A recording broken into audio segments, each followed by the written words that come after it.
फिर से दिया जाएगा अपने क्लोजिंग आर्ग्यूमेंट के लिए। और उसके बाद जो इस बहस के लिए सबसे ज़रूरी चीज़ है कि आप और हम और इंटरनेट पर देख रहे लाखों करोड़ों लोग, उनके सवाल जवाब होंगे। तो आप लोग जो यहाँ मौजूद हैं, आपके हम कुछ सवाल लेने की कोशिश करेंगे। 30 मिनट का वक्त हमने उसके लिए तय कर रखा है। इस तरह से ये 2 घंटे की बहस पूरी होगी। 2-3 बुनियादी बातें हैं जिनका हमें ध्यान रखना है। किसी भी किस्म की नारेबाजी में हमें शरीक नहीं होना है। ये हल्ला गुल्ला नहीं है, क्योंकि पूरी दुनिया देख रही है, तो एक नज़ीर कायम करनी है, एक उदाहरण लोगों के सामने रखना है कि पढ़े लिखे लोग इत्तेफाकी और ना इत्तेफाकी रखते हुए भी, एक दूसरे से सहमति और असहमति रखते हुए भी बात कह सकते हैं। यहाँ पर मेरे जेएनयू के प्रोफेसर बैठे हैं, पुरुषोत्तम अग्रवाल जी, जिन्होंने हमें क्लास में सिखाया है कि सहमति का साहस और असहमति का विवेक, और इसका ठीक उलट भी, ये बड़ा जरूरी है। दूसरी बात, ये किसी एक धर्म के बारे में बहस नहीं है, ये बात सबको स्पष्ट होनी चाहिए। किसी धर्म को महान बताने या किसी धर्म को कमतर बताने की ये बहस नहीं है। तो यदि कोई इस उम्मीद से देख रहा है या यहाँ आया है, तो मैं आपको आश्वस्त करना चाहता हूं कि आपको नाउम्मीदी हाथ लगेगी। इस बहस में बहुत ज्यादा धार्मिक प्रतीकों के इस्तेमाल को लेकर भी, ये दोनों लोग जो अभी आपको गंभीर दिख रहे हैं, भले लोग हैं, कल शाम को चाय पर मिले थे, बहुत हंसी मजाक भी इनके बीच हुआ था, और गलबैयां डालते हुए एक तस्वीर भी हुई थी। ये इस बात का प्रमाण है कि इंटरनेट पर जो हल्ला मचा हुआ है उसके मुकाबले ये दोनों लोग बहुत ही अच्छे शांत ढंग से बहस के लिए राजी हो गए हैं। ट्विटर की बातें ट्विटर तक सीमित, एलन मस्क आजकल उसको एक्स कहते हैं। और अब इस बहस की शुरुआत, मैं इन विद्वानों का, हालांकि इनको परिचय की जरूरत नहीं, पर हो सकता है, हमें पत्रकारिता में सिखाया जाता है कि नेवर अज्यूम, विज्ञान भी यही कहता है। मुफ्ती शमाइल नदवी साहब इस्लामिक विद्वान, शिक्षाविद हैं, कोलकाता के वाहियान फाउंडेशन के संस्थापक हैं, लखनऊ की प्रतिष्ठित दारुल उलूम नदवतुल उलमा से ग्रेजुएशन किया है, सोशल मीडिया और सार्वजनिक मंचों पर अध्यापन और बौद्धिक कामों में सक्रिय हैं, और इस समय इंटरनेशनल इस्लामिक यूनिवर्सिटी मलेशिया से पीएचडी कर रहे हैं। अच्छी बात यह है कि पढ़ाई के साथ साथ ट्रैवल ब्लॉग भी बनाते हैं। पेट्रोनस टावर के सामने का ब्लॉग हमने देखा। हमारे साथ जावेद अख्तर साहब हैं। जावेद अख्तर साहब कवि हैं, शायर हैं, गद्य भी लिखते हैं, फिल्मों के लिए संवाद लिखे हैं, गीत लिखे हैं। इससे इतर ये वैज्ञानिक सोच को लेकर या अपने डिक्लेयर्ड एथिज्म को लेकर भी मुखर रहते हैं और अपने तहीं रैशनैलिटी की बात करते हैं। देवियों और सज्जनों, डज गॉड एग्जिस्ट? इस सवाल का जवाब सब अपने अपने तहीं खोजने की कोशिश कर रहे हैं। कोई इसको गॉड डैम पार्टिकल की खोज बताता है, कोई गॉड पार्टिकल की खोज बताता है, कोई हिग्स बोसान की खोज बताता है, कोई ये सवाल जवाब तलाशने की कोशिश करता है कि मास एग्जिस्टेंस में आखिर आया कैसे, हुआ क्या था, सृष्टि के पहले, समय के पहले क्या था। और कोई ये कहता है कि ये सारी खोजें जिस मस्तिष्क में हो रही हैं प्रकृति के क्रम में, वो कैसे विकसित हुआ। मैं उम्मीद करता हूं कि हम आज इन बुनियादी सवालों के कुछ जवाब हासिल करने में कामयाब हूं। मैं सबसे पहले मंच पर आमंत्रित कर रहा हूं मुफ्ती शमाइल नदवी साहब को। आइए सर।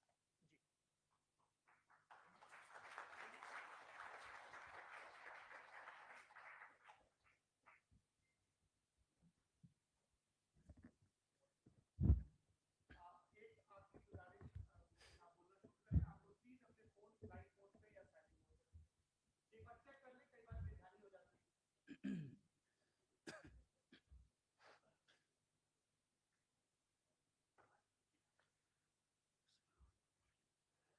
तमाम तारीफें उस क्रिएटर के लिए जिसने इस यूनिवर्स को एक मकसद के तहत पैदा किया है। रिस्पेक्टेड जनाब जावेद अख्तर साहब, मिस्टर सौरभ द्विवेदी, और respected audience, thank you all for being here today.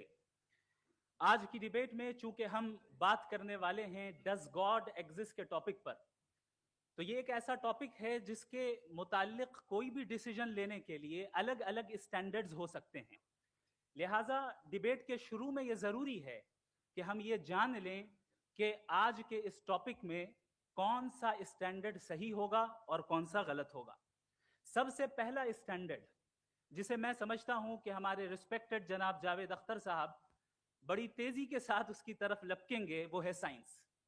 जबकि साइंस दर हकीकत खुदा के एग्जिस्टेंस को डायरेक्टली साबित करने या उसके एग्जिस्टेंस को डिनाई करने के लिए स्टैंडर्ड नहीं बन सकती। और उसकी वजह क्या है, ये मैं नहीं कह रहा, ये वो लोग कह रहे हैं जो साइंस के एक्सपर्ट्स हैं। नेशनल एकेडमी ऑफ साइंस कहती है science doesn't have the processes to prove और disprove the existence of God. Why? क्योंकि साइंस का ताल्लुक एम्पेरिकल एविडेंस से है, और एम्पेरिकल एविडेंसेस का ताल्लुक हमारे नेचुरल और फिजिकल वर्ल्ड से है, जबकि गॉड नॉन फिजिकल और सुपर नेचुरल रियलिटी है। लिहाजा नॉन फिजिकल रियलिटी को आप उस टूल के साथ नहीं चेक कर सकते जिसका काम फिजिकल रियलिटी को तलाश करना है। लिहाजा आज इस डिबेट में गॉड की एग्जिस्टेंस को साबित करने या उसे डिनाई करने में साइंटिफिक एविडेंस को एक्सेप्ट नहीं किया जाएगा। दूसरा स्टैंडर्ड हो सकता है रेविलेशन, कि रेविलेशन के जरिए हम ये साबित करें कि गॉड एग्जिस्ट करता है या नहीं। लेकिन ये स्टैंडर्ड भी आज इररेलेवेंट है। क्यों?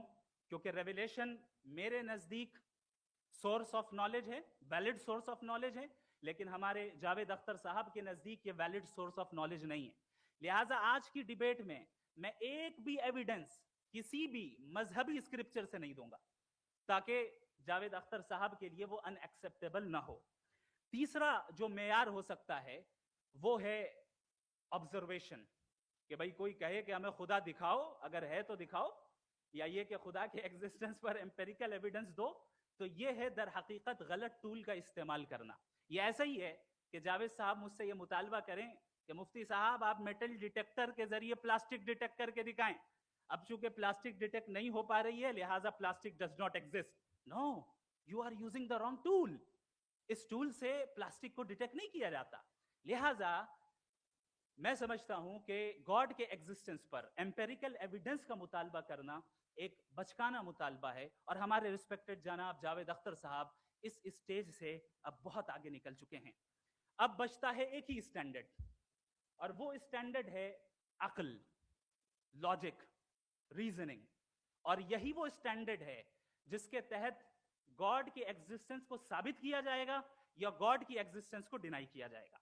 लेकिन चूंकि ये बहुत इंपॉर्टेंट और सेंसिटिव टॉपिक है, इसलिए लॉजिकल आर्ग्यूमेंट भी ऐसा होना चाहिए जो डेफिनेटिव हो, इनडेफिनेटिव ना हो, जो 2 और 2 4 की तरह बिल्कुल वाजे हो, जिसे लॉजिकली रिजेक्ट करना पॉसिबल नहीं हो। फॉर एग्जाम्पल हम कहें हमारे रिस्पेक्टेड मिस्टर सौरभ साहब, ये एक इंसान है और तमाम इंसान कॉन्शियस बीइंग है। लिहाजा नतीजा क्या निकला, हमारे सौरभ साहब भी कॉन्शियस बीइंग है। क्या ये इनडेफिनेट आर्ग्यूमेंट है या डेफिनेट आर्ग्यूमेंट है? ये डेफिनेट आर्ग्यूमेंट है। ये 2 और 2 की तरह वाजे है, इसमें किसी तरह जो है लॉजिकली इसको रिजेक्ट नहीं किया जा सकता। तो अगर आज हमारे जावेद अख्तर साहब ऐसी कोई अकली दलील और लॉजिकल एविडेंस दें खुदा के ना होने पर जो डेफिनेट भी हो, तो मैं ये ऐलान करता हूं कि यकीनन मैं उस एविडेंस को कबूल करूंगा और उस पर गौर करूंगा। लेकिन साथ में ये भी ऐलान कर देता हूं प्रेडिक्शन के तौर पर कि ऐसा कोई डेफिनेट आर्ग्यूमेंट कोई नहीं पेश कर सकता। दलील हम देंगे और डेफिनेटिव दलील देंगे, लॉजिकल दलील देंगे, ऐसी दलील देंगे जो एंटायर एथिस्टिक वर्ल्ड उसे रेफ्यूट नहीं कर सकती। चलें अब हम एक एग्जाम्पल सोचते हैं। एक हम और आप एक आइसोलेटेड आइलैंड पर हैं, ऐसा आइलैंड जहां पे हमसे पहले कोई कभी नहीं गया। चलते चलते आपके सामने अचानक आपने देखा एक पिंक कलर की बॉल पड़ी हुई है। सबसे पहला सवाल आपके जहन में क्या आएगा कि ये बॉल यहां क्यों आई, कैसे आई, ये पिंक कलर की ही क्यों है, कोई और कलर भी हो सकता था, ये इसी शेप में क्यों है, कोई और शेप भी हो सकता था। नेचुरली आप इस तरफ पहुंचेंगे कि कोई ना कोई है जिसने इन स्पेसिफिक प्रॉपर्टीज के साथ इस बॉल को बनाया है और यहां पे रखा है। चूंकि आप जानते हैं कि ये जो बॉल है इसका एग्जिस्ट करना जरूरी नहीं है, ये एग्जिस्ट कर भी सकती थी, नहीं भी कर सकती थी, और एग्जिस्ट करना ही था तो किसी और फॉर्म में करती, किसी और कलर में करती। अब आप इस बॉल को एक्सपैंड करते चले जाएं, एक्सपैंड करते चले जाएं, एक्सपैंड करते चले जाएं, यहां तक कि ये बॉल यूनिवर्स के साइज की हो जाए। बताइए कि क्या साइज के बढ़ जाने से सवाल बदल जाएगा? हरगिज नहीं बदलेगा। अभी भी सवाल रहेगा, ये यूनिवर्स कहां से आया, इन स्पेसिफिक प्रॉपर्टीज के साथ कहां से आया, क्यों आया, किसने बनाया, ये सवाल उस वक्त भी वैलिड रहेगा। लेकिन ये सवाल अगर हम जनाब जावेद अख्तर साहब से करें, तो चूंकि इनका वर्ल्ड व्यू एथिस्टिक है, और सिर्फ इनका नहीं, मतलब जितने भी एथिस्ट हैं और एथिस्टिक वर्ल्ड व्यू को रखने वाले से अगर आप ये सवाल करें कि ये यूनिवर्स कहां से आया, तो इनका जवाब या तो आर्ग्यूमेंट फ्रॉम इग्नोरेंस होगा या डॉगमेटिक होगा। या तो ये कहेंगे कि मुझे नहीं पता कि ये कहां से आया, लिहाजा गॉड डज नॉट एग्जिस्ट, ये आर्ग्यूमेंट फ्रॉम इग्नोरेंस है। या ये कहेंगे कि ये यूनिवर्स खुद ब खुद बन गया, इसका मतलब ये है कि उस बॉल को भी खुद ब खुद बन जाना चाहिए। लेकिन बॉल के ताल्लुक से ये एक्सप्लेनेशन एक्सेप्ट नहीं की जाएगी कि ये खुद ब खुद बन गई, लेकिन यूनिवर्स के ताल्लुक से कर दिया जाएगा। इसे हम दूसरे अल्फाज में डॉगमा भी कह सकते हैं। दूसरी चीज, हमारे जावेद अख्तर साहब जरूर गॉड ऑफ गैप्स की मिसाल भी जरूर देंगे, और मिसाल देंगे कि पहले जमाने में बिजलियां कड़कती थी तो लोगों ने किसी एक खुदा की तरफ, और बारिश होती थी तो दूसरे खुदा की तरफ मंसूब कर दिया, उनके पास दलील नहीं थी। ये हमारा वर्ल्ड व्यू है ही नहीं, ये हमारा वर्ल्ड व्यू है ही नहीं, क्योंकि नेचुरल फेनोमेना के प्रोसेस की इंटरप्रिटेशन को जान लेने से ये कहां से साबित हो गया कि गॉड एग्जिस्ट नहीं करता है। इस पर मैं इंशाल्लाह अभी आगे बात करूंगा। आप हजरात ये भी देखेंगे, और मैं ये एक्सपेक्ट करता हूं कि हमारे रिस्पेक्टेड जनाब जावेद अख्तर साहब जरूर इमोशनल आर्ग्यूमेंट्स भी देंगे, जो कि एक लॉजिकल फेलेसी है जब बात आती है ट्रुथ को डिसाइड करने में। क्यों? मिसाल के तौर पर वो कहेंगे कि अगर गॉड है तो ईविल क्यों एग्जिस्ट करता है, जबकि मैं कहता हूं ईविल का एग्जिस्ट करना गॉड के एग्जिस्ट करने की दलील है, उसके खिलाफ नहीं है। क्योंकि अगर गॉड है तो हम सब उसके सामने अकाउंटेबल हैं, और अगर हम अकाउंटेबल हैं तो अकाउंटेबिलिटी के लिए ईविल का मौजूद होना जरूरी है, उसके बगैर हम अकाउंटेबल नहीं हो सकते। और अगर हम अकाउंटेबल नहीं हैं तो हम जनाब जावेद अख्तर साहब से पूछेंगे कि आप बताएं कि फिर सफरिंग इस दुनिया में क्यों है? अगर खुदा नहीं है तो सफरिंग क्यों है? और उन लोगों के जज्बे का क्या जिनके अंदर सफरिंग के बाद इंतकाम लेने का जज्बा पाया जाता है और वो इस दुनिया से ऐसे ही चले गए, क्या उनकी सारी तकलीफें बेकार चली जाएंगी? अब आ जाएं उसी एग्जाम्पल की तरफ कि बॉल, मुझसे अगर कोई पूछे इस बॉल को किसने बनाया, और या इस एक्सपेंडेड बॉल को किसने बनाया, मैं कहूंगा कि चूंकि ये यूनिवर्स और इस यूनिवर्स की तमाम चीजें कॉन्टिंजेंट हैं। कॉन्टिंजेंट होने का मतलब ये होता है कि जो अपने एग्जिस्टेंस पे किसी के ऊपर डिपेंड करती हो, तो जाहिर है ये यूनिवर्स कॉन्टिंजेंट है। और अगर कोई चीज कॉन्टिंजेंट नहीं है तो मैं रिक्वेस्ट करूंगा कि मुझे दिखा दें कि कौन सी चीज यूनिवर्स में कॉन्टिंजेंट नहीं है, हम भी जरा गौर कर लें और हम भी देख लें। और जब कॉन्टिंजेंट चीजें मौजूद हैं तो फिलोसोफर्स की इस्तिलाह के मुताबिक, हम उस टर्मिनोलॉजी के मुताबिक हम उस जगह तक पहुंचते हैं और उस हस्ती तक पहुंचते हैं जिसे नेसेसरी बीइंग कहा जाता है, कि ये वो नेसेसरी बीइंग है जिसका मौजूद ना होना नामुमकिन हो। क्योंकि अगर ये मौजूद ना हो तो सारी चीजें एग्जिस्टेंस में आएंगी ही नहीं, और ये सारी कॉन्टिंजेंट चीजें उसी के ऊपर डिपेंड करती हैं। अब अगर आप ये सवाल करते हैं कि फिर उस हस्ती को किसने बनाया, फिर उसका कॉज क्या है, फिर उसका कॉज क्या है, फिर उसका कॉज क्या है, और एंडलेसली चले जाएं, इसे हम कहते हैं इन्फिनिट रिग्रेस ऑफ कॉजेस, जो कि लॉजिकल फेलेसी है। कॉन्सेप्चुअली इंफिनिटी पॉसिबल है। मिसाल के तौर पे न्यूमेरिकल्स 1 2 3 गिनते चले जाएं, इंफिनिट नंबर्स हैं। मैं कॉन्सेप्चुअली बात नहीं कर रहा, प्रैक्टिकली रियलिटी में साबित करके दिखाएं कि infinite regress of causes possible है या नहीं। अगर पॉसिबल है तो हम मान लेंगे, मिसाल दे दें, और पॉसिबल नहीं है तो एक ही ऑप्शन बचता है जिसे हम कहते हैं नेसेसरी बीइंग। ऐसी नेसेसरी बीइंग जो इंडिपेंडेंट है, क्योंकि अगर वो डिपेंडेंट हुई तो वो नेसेसरी नहीं रहेगी। ऐसी इंडिपेंडेंट बीइंग जो इटर्नल है, अगर वो इटर्नल नहीं होगी, उसकी बिगिनिंग होगी तो वो खुद कॉन्टिंजेंट है। ऐसी बीइंग जो पावरफुल है, क्योंकि कॉन्टिंजेंट को एक्चुअलाइज करने के लिए पावर चाहिए। ऐसी बीइंग जो इंटेलिजेंट है और नॉलेजेबल है, क्योंकि ये यूनिवर्स स्पेसिफिक फॉर्म और स्पेसिफिक लॉज ऑफ नेचर के तहत प्रिसाइजली चल रहा है। थैंक यू मुफ्ती साहब। मैं इन दलीलों के बाद जावेद अख्तर साहब से गुजारिश करूंगा, आप बैठ के बोलना चाहेंगे? जी।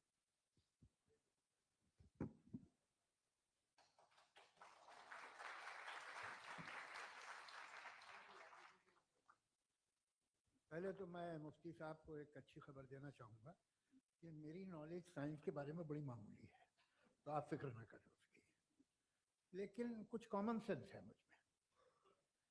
देखिए, ये खुदा का तस्वुर कोई नया तस्वुर नहीं है, ये सदियों से रहा है।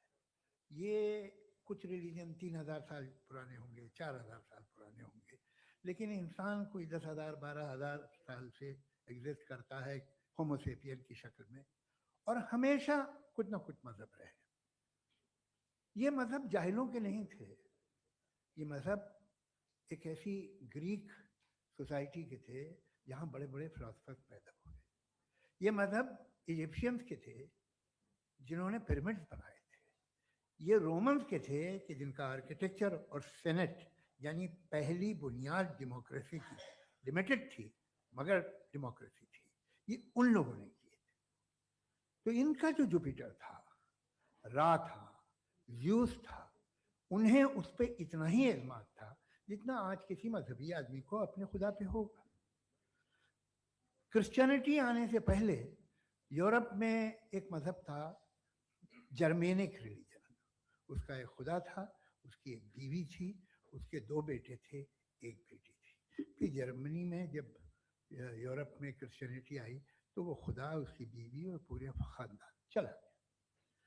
तो हमने, अगर हम हिस्ट्री देखें तो खुदा जो है वो ज़्यादातर फ़नी है, वो हमेशा रहे नहीं। और वो जो लोग इन्हें मानते थे उनको आप कहें वो तो जाहिल थे, उन्हें तो कुछ पता ही नहीं था, ऐसा नहीं है।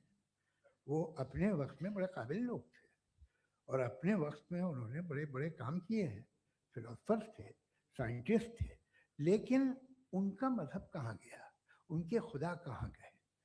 आज जो खुदा हैं दुनिया में लोग उन्हें मानते हैं। आपको क्या मालूम कि कितने बरसों के बाद क्या होने वाला है? हम यूरोप में देखते हैं तो चर्च खाली हैं। तो वक्त के साथ चीजें बदलती हैं। जहां तक इसका ताल्लुक है मजहबों का, हर मजहब आपसे एक चीज मांगता है, फेथ।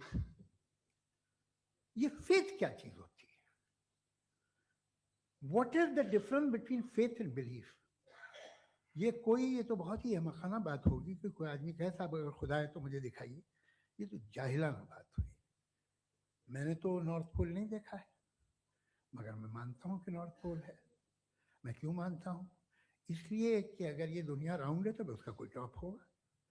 कुछ लोग हैं जो वहाँ गए भी हैं, कॉमन सेंस कहता है कि ऐसा होगा, सबूत है, गवाह है, रीजन है। तो ये मेरा फेथ नहीं है। तो फेथ में और बिलीफ में डिफरेंस क्या है?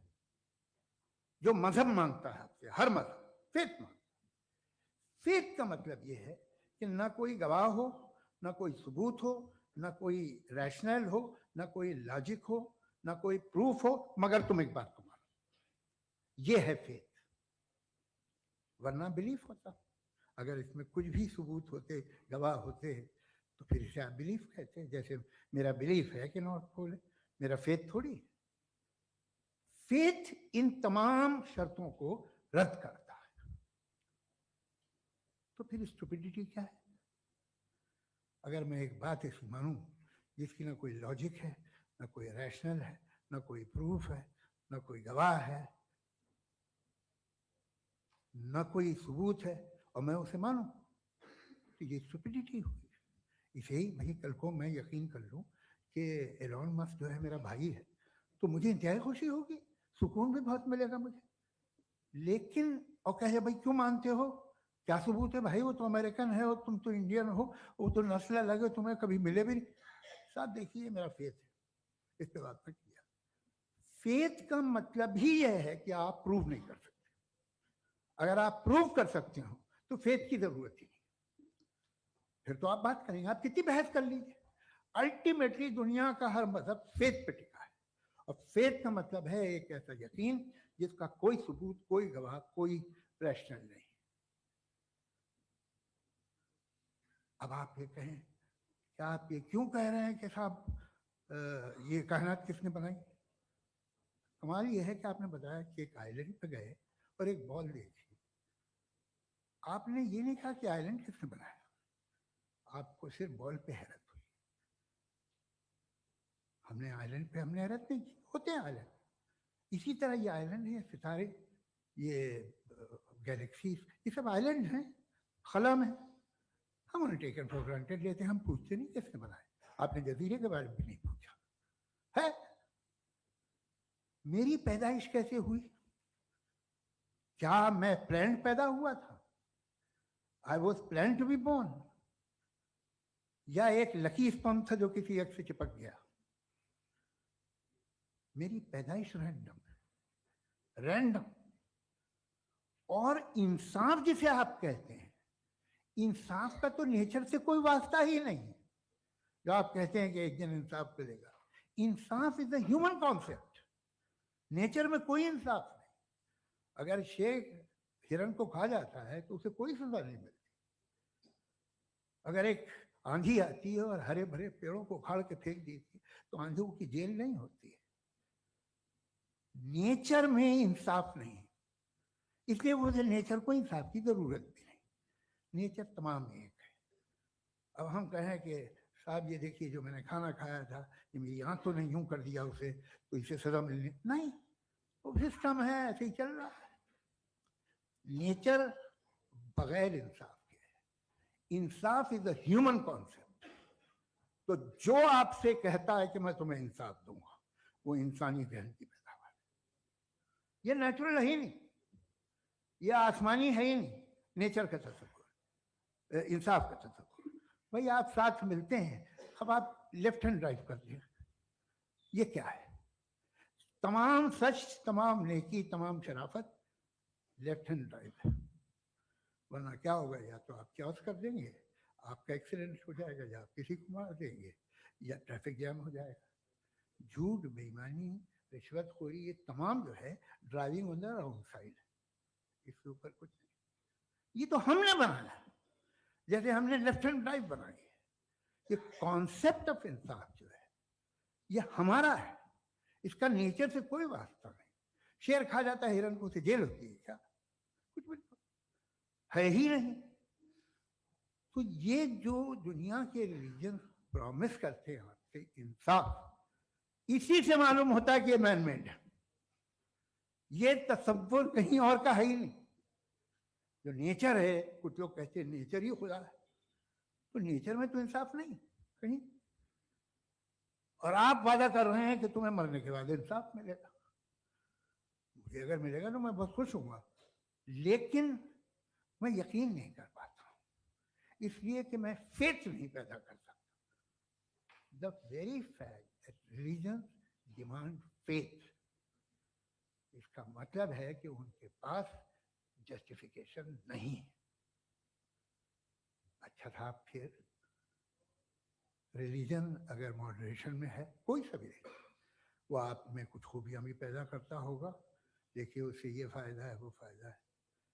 अल्कोहल जो है वो ज्यादातर दवाओं में यूज होती है, और एक सर्वे किया गया था अमेरिका में कि लॉन्जिटिविटी किन लोगों की है।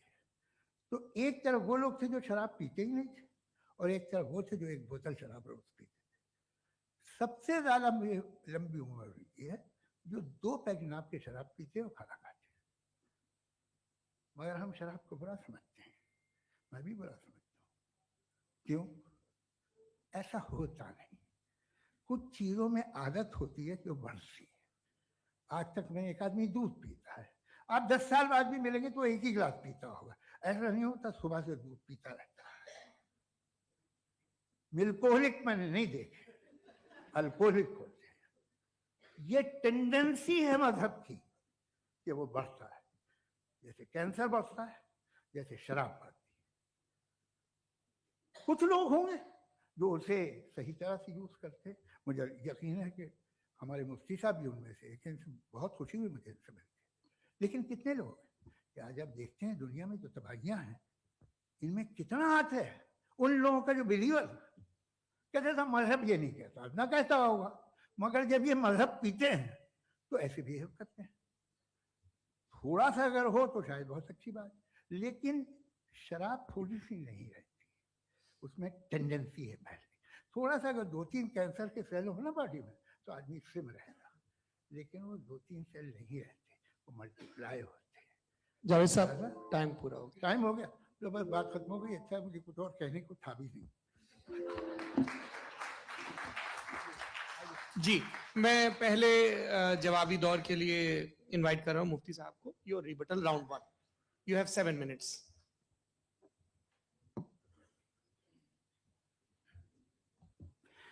Thank you very much Javed साहब। आपकी बात को सुनकर बड़े महजूज हुए हम लोग। महजूज, do you understand? We enjoyed.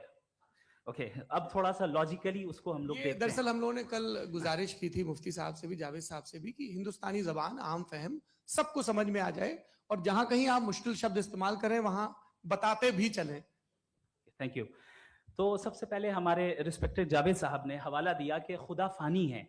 कितने मजहब आगे चले गए, किसी ने जुपिटर को खुदा माना, किसी ने किसी को माना। मैं कहता हूं जिसने कॉन्टिंजेंट चीज को खुदा माना, गलत माना, वो खुदा ही नहीं, वो खुदा ही नहीं है। हम तो नेसेसरी बीइंग को साबित करने बैठे हैं, वो नेसेसरी कॉज जो इटरनल है, जो अबदी भी है और अजली भी है। हम किसी और को साबित करने नहीं बैठे। दूसरी चीज उन्होंने कहा कि फेथ एंड बिलीफ, ये एक ऐसी डेफिनेशन है फेथ की जो इन्होंने पहली मर्तबा पेश की है, या माफ कीजिएगा, इन्होंने पहली मर्तबा पेश नहीं की है, रिचर्ड डॉकिंस ने पहली मर्तबा पेश की है। मुझे मालूम है ये सोर्स कहां से है। एपिस्टेमोलॉजिकली फेथ और बिलीफ का फर्क आप इस तरह नहीं कर सकते सर। फेथ सही भी होता है, गलत भी होता है, बिलीफ सही भी होता है, गलत भी होता है। जो लॉजिक, रीजन और एविडेंस से बैक्ड होगा वो फेथ सही होगा। और आप जिस फेथ की बात कर रहे हैं कि इलॉजिकल है और उसके पीछे नहीं है, तो we are on the same page. हम नहीं मानते उस फेथ को। जो फेथ ऐसा हो जिसके पीछे कोई लॉजिक ना हो, एविडेंस ना हो, हम नहीं मानते। हम तो उस फेथ के कायल हैं जिसके पीछे लॉजिक हो और एविडेंस हो। तो बिलीफ सही भी होता है, गलत भी होता है, फेथ भी सही होता है और गलत भी होता है। तो आज फेथ और बिलीफ के डिफरेंस पे बात नहीं हो रही है। आज आप चाहे फेथ एक्सेप्ट कर लें या बिलीफ एक्सेप्ट कर लें, आज ये बात होगी कि ट्रूथ क्या है। चाहे ट्रू बिलीफ सही है या ट्रू फेथ सही है, और फॉल्स फेथ क्या है और फॉल्स बिलीफ क्या है, बात इस पे हो रही। दूसरी चीज इन्होंने पूछा, स्टुपिडिटी फिर क्या है? अगर फेथ, रिलीजन स्टुपिडिटी नहीं है तो और क्या है? चूंकि फेथ का मुतालबा करते हैं तो स्टुपिडिटी क्या है? मैं कहता हूं स्टुपिडिटी एथिज्म है। उसकी वजह यह है कि आप एक सड़क पे जा रहे हो और आप किसी गार्डन में जाएं और देखें वहां लिखा है फूलों के साथ, I love Javed Akhtar, and I really do, I love you sir. So जब आप वहां पर पहुंचे तो वहां पहुंचकर अब ये बताएं, क्या आप ये कहेंगे wow what a natural selection? ये क्या नेचुरल सिलेक्शन है? नहीं, ये प्रिसाइजली डिजाइंड है, इसके पीछे डिजाइनर है।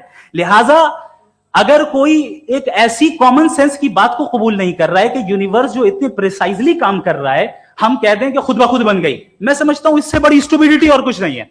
ये इरैशनल चीज है।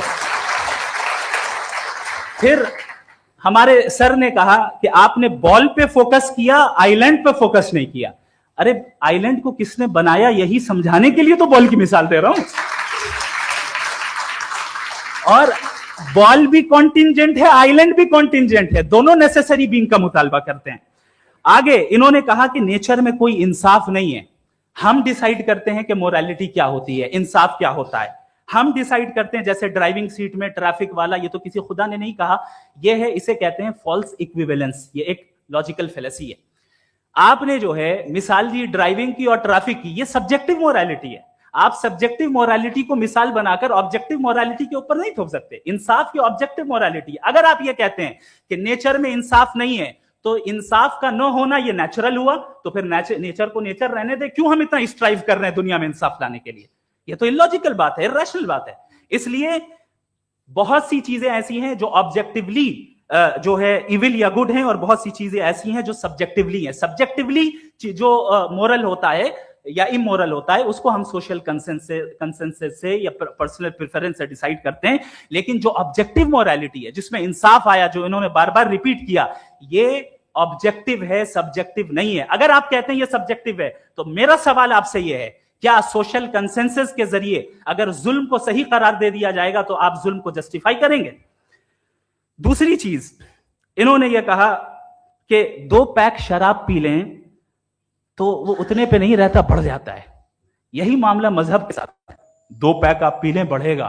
तो ये एक ऐसी मिसाल है, इसको कहीं भी फिट कर लें कि आप एथिज्म पे जब फिट करें, जब आप 2 पैक एथिज्म का लेंगे ना, तो वो बढ़ बढ़ के नॉर्थ कोरिया बनेगा। Thank you.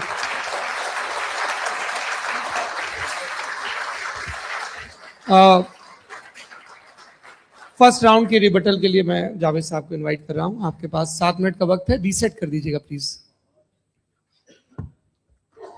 मुझे इस बात की खुशी है कि मुफ्ती साहब ने भी मान लिया कि नेचर में कोई इंसाफ नहीं है। तो कोई भी चीज़ जो इंसान ने नहीं बनाई है उसमें इंसाफ नहीं होता है। एक बात मैं आपसे अर्ज करूं, जरा पता लगा लीजिएगा, ये जो आप बाग में जाते हैं बेहद खूबसूरत फूल देखते हैं ना, इनमें से कोई नेचुरल नहीं है। ये सारे फूल क्रॉस करके बनाए गए हैं। जो जंगल में फूल होते हैं निहायत मामूली होते हैं, ये फूल इंसानों ने बनाए हैं। जो आप बाग में देख के वाह वाह कहते हैं, ये इंसानों के बनाए हुए हैं। डिफरेंट फूलों को क्रॉस करके, डेवलप करके, फिर क्रॉस करके इस तरह से बनाए गए। नेचुरल फ्लावर नहीं। किसी जंगल वीरान में जाके आप गुलाब के फूल नहीं देखेंगे। ये सब बनाए हुए इंसान ने, बहुत से काम इंसान ने किए। बाकी है कि आपने मेरी एक बात का जवाब नहीं दिया, जिससे मुझे शिकायत है कि फेथ क्या है और आप फेथ मांगते क्यों हैं मुझसे। आप तो लॉजिकल हैं, आपके पास तो सारे रैशनल हैं, आपके पास सारे सबूत हैं, तो आपको फेथ की डिमांड क्यों करते हैं कि भाई तुम सरेंडर कर दो और सवाल मत करो। कोई मजहब सारे सवाल करने की इजाजत नहीं देता है और मना करता है कि ज्यादा सवाल ना करो, बह जाओगे तुम। आप क्यों रोकते हैं? हकीकत यह है कि इंसानी तारीख क्या है। इंसानी तारीख ये है कि दुनिया में 2 तरह के लोग हुए। एक वो जिन्होंने अपनी लाइल्मी की परस्तिश की है, दूसरे वो जिन्होंने अपनी इग्नोरेंस या लाइल्मी से झगड़ा किया है और मालूम किया है कि क्या है। ये जो आप कह रहे हैं, आज आप हैरान हैं कि भाई ये यूनिवर्स कैसे बनी। लोग हैरान थे कि सूरज डूबता है तो इधर से कैसे निकलता। और आप एक कदम जाके हमेशा का मानने को तैयार है, एक कदम पीछे ही मान जाइए। भाई आप इसके बाद जाते हो, कहते सवाल ना करना कि ये कहां से आया, ये पावर तो हमेशा से हमेशा रहेगी। तो आप यूनिवर्स के बारे में मानने में क्या तकलीफ है? एक कदम पहले रुक जाइए। ये हमेशा से थी या नहीं थी हमें मालूम नहीं है। और ये कहना कि हमें मालूम नहीं है, कमाल ये है कि दुनिया के सारे मजहब सब जानते हैं ये दुनिया कैसे बनी थी, कैसे मिटेगी, मरने के बाद क्या होगा, इनको सब इल्म है। इनको किसी को डायनासोर होते थे पहले ये नहीं पता था, किसी को नहीं पता। किसी भी दुनिया की मजहबी किताब में डायनासोर का जिक्र नहीं है। लेकिन बाकी सब बातें, how to make universe in 4 easy lessons and बाकी सब पता है। जिसको सब पता है वो गड़बड़ है। हम में ये इंकिसार, ये ह्यूमिलिटी होनी चाहिए कि हम ये कहें कि हमें ये बहुत सारी बातें नहीं मालूम, लेकिन हम उनकी परस्तिश ना करना, अपनी लाइल्मी को की परस्तिश ना करें, हम उसे पता लगाने की कोशिश करें। जिस दुनिया में आप बैठे हैं सर, ये हॉल जो है, ये इलेक्ट्रिसिटी जो है, ये माइक जो है, जिस हवाई जहाज से आप आए थे, वो जिस कार से आप यहाँ आए हैं, ये सब उन लोगों की बनाई हुई जिन्होंने सवाल किए थे। ये दुनिया जिसमें आप आज आराम से हैं, ये उन लोगों की बनाई है कि जिन्होंने सवाल किए थे। और हर स्टेज पे इन सवालों को मकरूह कहा गया था, गलत कहा गया था। आप जरा तारीख पढ़िए, एक बड़ी दिलचस्प किताब है बर्ट्रैंड रसेल की, जिसमें उसने रिलीजन एंड साइंस कि कब से रिलीजन जो है साइंस के अगेंस्ट है। और हद तो यह है कि भाप के इंजन के खिलाफ थे, स्टीम इंजन के भी खिलाफ थे, और फतवे हुए उन पे, वेटिकन ने दिए। तो ये हमेशा, अभी जैसे ही ये राइट विंगर आते हैं अमेरिका में पावर में, तो वो जो अपना ये क्या बोलते हैं उसे, सीड क्या वर्ड है, सीड क्या जो, हाँ नहीं सीड जो होते हैं जिस पे जी, नहीं भाई, वो जो ह्यूमन बॉडी के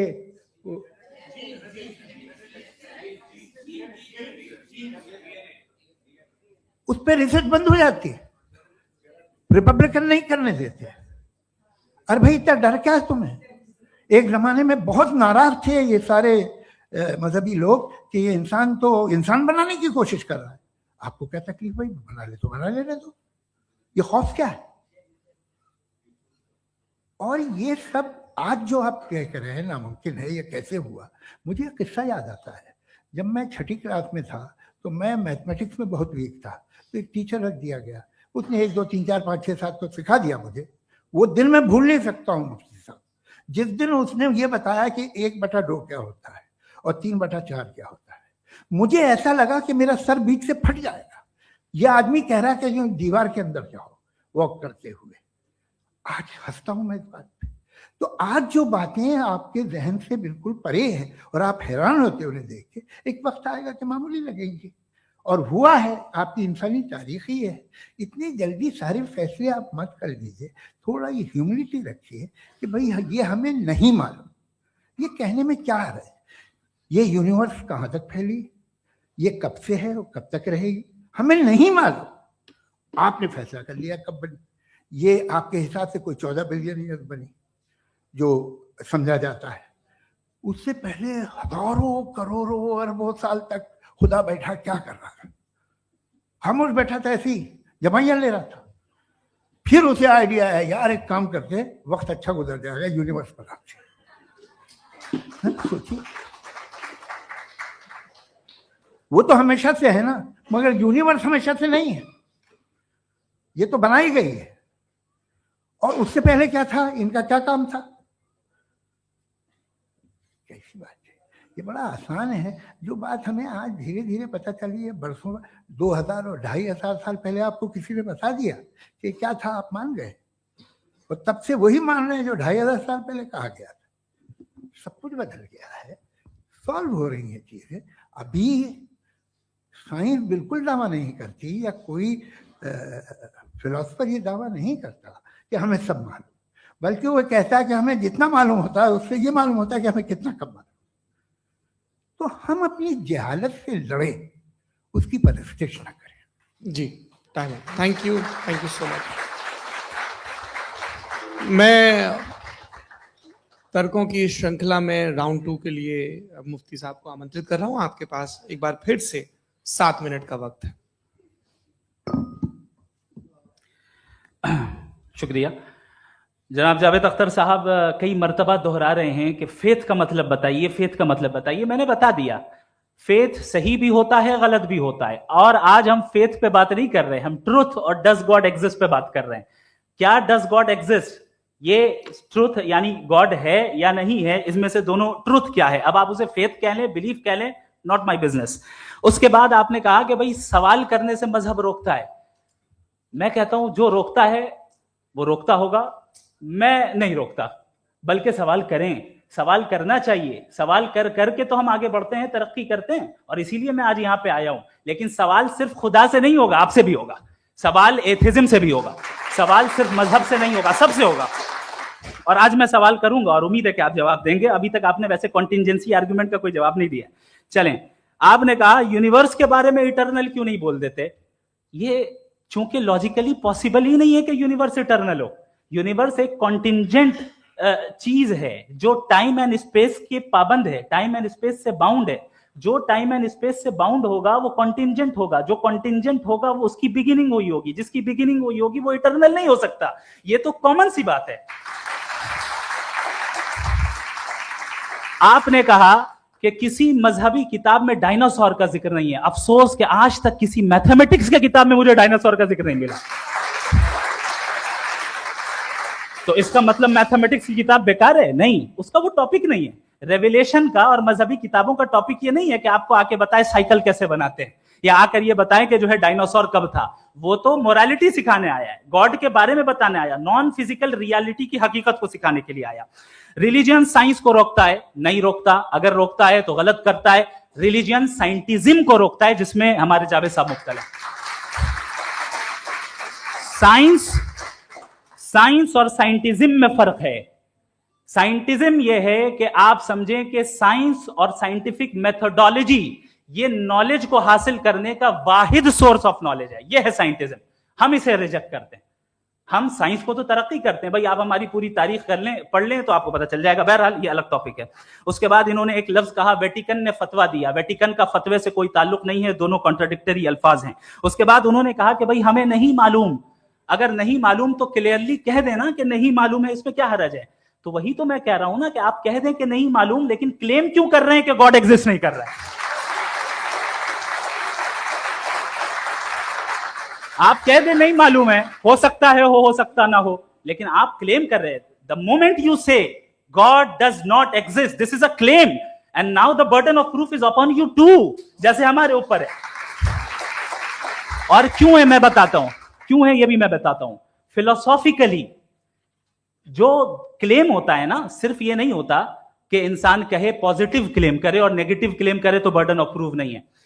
आप मिसाल के तौर पे मैं कहूं कि फुला उस कमरे में कोई नहीं है, मैंने एक नॉलेज का क्लेम किया है।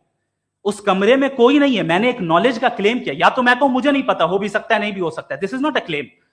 लेकिन जब मैं कह रहा हूं कि वहां कोई नहीं है या मैं कह रहा हूं वहां कोई है, दोनों क्लेम है और दोनों के ऊपर बर्डन ऑफ प्रूफ है। हमारे ऊपर भी बर्डन ऑफ प्रूफ है, मैंने कंटिजेंसी आर्ग्यूमेंट दिया, इसे तोड़कर दिखाई। आखिरी चीज, इन्होंने कहा कि खुदा दुनिया बनाने से पहले 150 साल पहले या करोड़ों साल पहले क्या कर रहा था। अरे हजरत, चलें बहरहाल मैं जवाब दे देता हूं, आप हमारे रिस्पेक्टेड पर्सनालिटी हैं, अगर आप नहीं होते तो मैं ऐसे एंटरटेन ही नहीं करता। टाइम, ये 100 साल पहले या 100 साल बाद, पहले बाद में अभी, ये वो अल्फाज हैं जिनका ताल्लुक टाइम से है। टाइम शुरू ही हुआ है यूनिवर्स की बिगिनिंग के बाद, तो उसके पहले खुदा क्या कर रहा था, सवाल इलॉजिकल है, ये फेलेसी है। यानी आप ये कह रहे हैं कि यूनिवर्स के बनने से पहले खुदा क्या कर रहा था, टाइम के बनने से पहले, पहले का ताल्लुक टाइम से, टाइम उस वक्त था ही नहीं, तो ये सवाल ही इनवैलिड है खुदा के ताल्लुक से। दूसरी चीज, आर्ग्यूमेंट ऑफ कंटिजेंसी जो मैंने आपके सामने पेश की है, आपने बार बार ये प्रूफ किया और ये कह रहे हैं कि गॉड ऑफ गैप्स। देखिए पहले नहीं मालूम था, साइंस ने कर दिया। सिंपल्स की मिसाल से मैं समझा देता हूं। जिस गैप्स की आप बात कर रहे हैं ना, साइंस उन गैप्स को जिन चीज के जरिए भी प्रूव करेगा वो कॉन्टिंजेंट ही होगा, अब चाहे वो फोर्स हो, मैटर हो या एनर्जी हो। लिहाजा सवाल हमारा उस वक्त भी वैलिड होगा जब तक कि आप नेसेसरी बीइंग पे ना आ जाएं, और इन्फिनिट रिग्रेस पॉसिबल नहीं है of causes in practical world, तो जाहिर है कहीं रुकना पड़ेगा, जहां रुकेंगे वही खुदा है। दूसरी चीज, आपने ये क्या कह रहा था मैं, किस point, what? Oh no, after that, just now. हाँ, जहां रुकेंगे वही खुदा है। बहरहाल, तो टाइम का जिक्र हो गया, गॉड ऑफ गैप, सॉरी, या इसकी एक मिसाल आप ले लें। एक कार है, एक साहब ने देखा कि भाई कार जो है उसके व्हील्स कितने अच्छे लगे हुए हैं सही जगह पे, स्टीयरिंग जो है कितने अच्छे जगह पे लगी हुई, और सीट्स कितने वेल डिजाइंड है, कितनी प्रिसाइजली ये कार काम कर रही है, तो जरूर कोई ना कोई इसे क्रिएट किया है, किसी ने क्रिएट किया है। अब जावेद साहब आए और कहे अरे जनाब बोनेट खोलिए, इसमें इंजन है, इंजन इस कार को चला रहा है, hence prove no one has created the car. This is illogical, this is irrational. आपने इंजन के जरिए उस गैप को तो साबित किया, लेकिन क्या उससे कार की जो क्रिएशन है और उसका जो क्रिएटर है ये इम्पॉसिबल हो जाए, ऐसा पॉसिबल है? उसका सवाल खत्म हो जाए, ऐसा पॉसिबल है? नहीं। आपने गैप्स को फिल करके, कॉन्टिंजेंट चीजों से गैप्स को फिल करके हमारे ऑब्जर्वेशन को और ब्रॉड कर दिया। अब हमें और पता चल गया कि ये जो कार है इसका सिस्टम कितना ज्यादा कॉम्प्लेक्स है। पहले कम समझते थे, अब कॉम्प्लेक्सिटी और ज्यादा वाजे हो गई। अब हमें समझ में आ रहा है कि हमारी सर्टेनिटी और बढ़ गई कि जरूर इस कार को किसी ना किसी ने बनाया। यही मामला यूनिवर्स का है। साइंस हमेशा फिजिकल वर्ल्ड की चीजों को ही फिल करती जाएगी और फिजिकल चीजों से ही करती जाएगी, चूंकि एम्पेरिकल एविडेंस का ताल्लुक फिजिकल वर्ल्ड से है। आप साइंस के जरिए मेटाफिजिकल रियलिटी को कभी साबित नहीं कर सकते। ये रॉन्ग टूल का इस्तेमाल करना है। ये वही काम है कि आप मेटल डिटेक्टर से प्लास्टिक डिटेक्टर करने चलें, जो कि जाहिर है सही नहीं है। Thank you.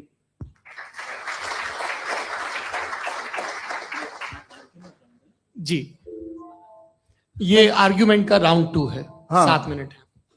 पहले तो मैं आपसे अर्ज करूं कि आपने कहा कि जब कायनात ही नहीं थी तो वक्त भी नहीं था, कुछ भी नहीं था। कैसे नहीं था? खुदा था। एक एग्जिस्टेंस तो था ना खुदा का।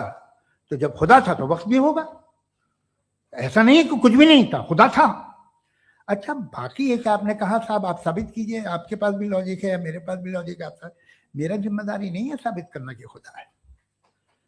बर्टन रसल ने बड़ी अच्छी बात कही, बर्टन रसल ने बड़ी अच्छी बात कही। मैं आपसे अगर ये दावा करूं कि चाय की केतली मरीख के चारों तरफ घूम रही है, मार्स के चारों तरफ, तो ये आपका काम नहीं है कि आप साबित करें कि कोई चाय की केतली नहीं है। ये मेरा काम है, मैंने दावा किया है। ये दावा तो मजहबी लोग करते हैं कि खुदा है, मैं क्यों साबित करूं कि नहीं है? जब तक आप मुझे कन्विंस नहीं कर देंगे मैं नहीं मानूंगा। आपकी जिम्मेदारी है, मेरी जिम्मेदारी नहीं है। दोयम ये कि ये जो आप कह रहे हैं, जो गैप्स हैं, ये गैप जब जब किसी मजहब को चैलेंज करते हैं, जब ऐसा कोई बात आती है तो हंगामा हो जाता है कि जब वो चैलेंज करें किसी फेथ को। ये तमाम साइंस जो है इसे मुख्तलिफ जगहों पे मुख्तलिफ वक्तों में मजहब ने रोकने की कोशिश की है। ये किताब है religion and science, Burton Russell की, पढ़िएगा, अच्छी लगेगी आपको। तारीख ही है साइंस, मजहब की साइंस से उसका यही रिश्ता है।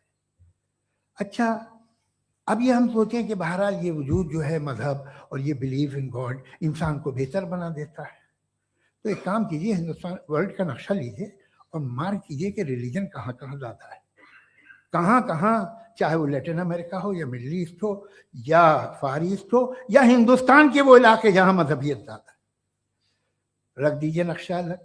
अब दूसरा नक्शा कि कहाँ कहाँ नाइंसाफ़ी, रिप्रेशन, औरतों के हुकूक की पामाली, जुल्म, डिक्टेटरशिप कहाँ है, नक्शा एक ही होगा। तो आप मुझे बताएं कि जो इसका तरकीब इस्तेमाल क्या है, खुदा का तरकीब इस्तेमाल तो बताइए। आप छोटी सी दवा सड़क पे बेचते हैं उसकी भी तरकीब इस्तेमाल बताते हैं। इसके इस्तेमाल से तो फायदा नहीं हुआ किसी को। जो सारे के सारे खराब मुल्क हैं, खराब समाज है, वो सारे जुल्म खुदा के नाम पे करते हैं। वो गलत करते हैं, सही करते हैं, मुझे क्या लेना देना उससे। इस्तेमाल से मालूम होता ना। एक विस्की की बोतल कभी शायद देखी हो आपने, लाल रंग की होती है, उस पर रोशनी और छपड़ा इंतहाई खूबसूरत लगती है, क्या बिगाड़ रही है किसी का? उसका इस्तेमाल गलत है, इसलिए आप उसे नापसंद करते हैं। इसका इस्तेमाल गलत है, इस तसव्वुर का इस्तेमाल ही गलत है और हमेशा से गलत हुआ है। आप देखिए, इंसानी तारीख देख लीजिए, आज देख लीजिए, हिंदुस्तान देखिए, दुनिया देख लीजिए, क्या हो रहा है। इसे कैसे इस्तेमाल कर रहे हैं फेथ वाले लोग? क्या फेयर हैं, जस्ट हैं, जो अपने खुदाओं पे यकीन रखते हैं? वो किस तरह के लोग हैं? वो लोगों को इंसाफ देते हैं, वो बेहतर इंसान बने। तो इस दवा का फायदा क्या है? चलो बहुत फायदा हो रहा तो मैं इस्तेमाल कर लूंगा, मुझे तो इस दवा का कोई फायदा दिखता ही नहीं। मुझे तो ऐसा लगता, मैं एक और बात बताऊं, अगर कोई आदमी मजहबी है और अच्छा आदमी है तो मैं उसकी बहुत इज्जत करता हूं, इसलिए कि मेरा ख्याल है मजहबी आदमी का अच्छा होना मुझसे अच्छा होने से ज्यादा मुश्किल है। भाई, हर चीज की एक लिमिट है। आप इतना भाग सकते हैं, इतना नहीं भाग सकते, इतना वजन उठा सकते, इतना नहीं उठा सकते, इतना दूर देख सकते हैं, इतना दूर नहीं देख सकते। उसी तरह कॉमन सेंस कहता है कि आप में नेकी का भी एक कोटा होगा। अब आप अगर सुबह जाते हैं अपनी इबादत गाह और इबादत करते हैं, तो बाहर निकलते हैं तो आप तो यही महसूस करते हैं कि आपने एक बहुत अच्छा काम किया, आपकी नेकी का एक बहुत बड़ा कोटा खर्च हो गया जिससे किसी का कोई फायदा नहीं। मैं तो नहीं जाता हूँ तो मुझे तो किसी को खाना खिलाना पड़ेगा, किसी बेवा की मदद करनी पड़ेगी। मैं अपना कोटा कैसे कंज्यूम करूं? आप अपना कोटा, सारे मजहबी लोग इंतहाई यूजलेस कामों में यूज करते हैं। उसके बाद भी अगर आप में बच्ची है थोड़ी सी शराफत, तो भाई वाह, क्या बात।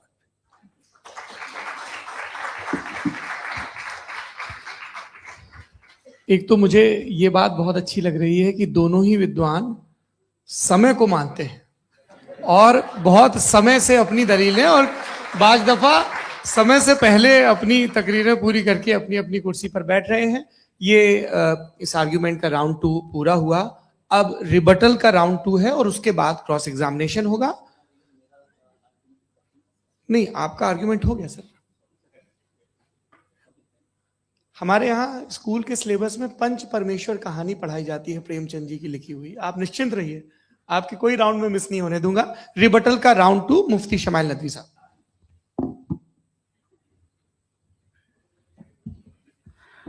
असल में जो हकीकी प्रॉब्लम है, असल प्रॉब्लम है, वो ये है कि जावेद साहब के पास कॉन्सेप्ट ऑफ गॉड क्लियर नहीं है। इन्होंने कहा कि कायनात से पहले खुदा तो था, तब भी तो टाइम होगा। ये टाइम कायनात का हिस्सा है। हम खुदा, उस खुदा को मानते हैं, नेसेसरी बीइंग का टाइमलेस होना जरूरी है, क्योंकि वो टाइम का क्रिएटर है। जब उसने टाइम को क्रिएट किया तो वो खुद टाइम पे कैसे होगा? उसने जब स्पेस को क्रिएट किया तो खुद स्पेस में कैसे होगा? अगर वो टाइम एंड स्पेस को पहले से ही उसका पाबंद है तो फिर किस चीज को उसने क्रिएट किया? लिहाजा ये सवाल गलत है कि खुदा था तो टाइम होगा। बिल्कुल नहीं, टाइम के पाबंद हम है, खुदा नहीं है। हम फिजिकल वर्ल्ड से ताल्लुक रखते हैं, वो मेटाफिजिकल रियलिटी है। दूसरी चीज इन्होंने मिसाल दी कि चाय की केतली हवा में घूम रही होगी, और पता नहीं शायद वो बर्टन रसल का उन्होंने हवाला दिया। बहरहाल यही प्रॉब्लम है। प्रॉब्लम यही है कि हम चीजों के दरमियान डिफरेंशिएट नहीं कर पाते। ये जो आपने मिसाल दी ये इमेजिनेशन है, और मैं जो साबित कर रहा हूं वो लॉजिकल नेसेसिटी है। आप इमेजिन करना है तो कुछ भी करें, जुपिटर में पिंक एलिफेंट होगा, यूनिकॉर्न होगा, करें, उससे कायनात पे क्या फर्क पड़ता है? उससे आप लॉजिकल नेसेसिटी साबित नहीं कर सकते। मैं तो उस प्राइम कॉज की बात कर रहा हूं, उस नेसेसरी बीइंग की बात कर रहा हूं, जिसके बगैर इस कायनात का एग्जिस्टेंस मुमकिन नहीं है। दूसरी चीज, मजहब को साइंस चैलेंज करती है वगैरह वगैरह, ये हमारा टॉपिक ही नहीं है। मैं इस पे बात करूंगा तो फिर मेरा वक्त चला जाएगा। मजहब के ऊपर चूंकि हमारी डिस्कशन नहीं है, साइंस को मजहब और बिलखुसूस मैं और हमारा वर्ल्ड व्यू कम अज कम साइंस को पीछे नहीं करता है, साइंटिज्म की मजम्मत करता है। इसकी वजाहत मैंने पहले कर दी। दूसरी चीज इन्होंने कहा वर्ल्ड का नक्शा लीजिए, वर्ल्ड मैप लीजिए, दो अलग अलग जगह की। हजरत, मैंने ये होमवर्क किया था, और मैंने मिडिल ईस्ट का एक नक्शा लिया और यूरोप का एक नक्शा लिया। ये मजहबी इलाका और ये लिबरल और एथीस्ट इलाका। मुझे पता चला कि सबसे ज्यादा रेप केसेस जो हैं वहां पर है।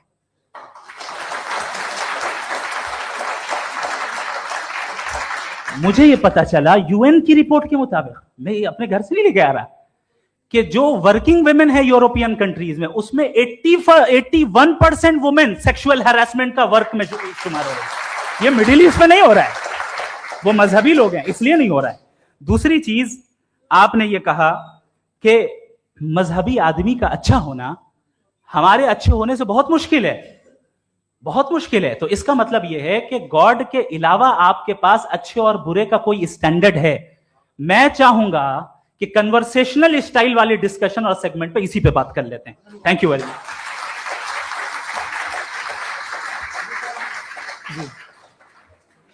ये रिबटल का राउंड 2 है। आपके पास 5 मिनट का वक्त है, और इसके बाद क्रॉस एग्जामिनेशन शुरू करेंगे। आप चाहे तो जो इन्होंने सवाल पूछे उनके जवाब आप रिबटल में भी दे सकते हैं। जी जी, देखिए, पहले तो ये बात कि ये मिसाल गलत है। इन्होंने पहले ही हमको डिसार्म कर दिया।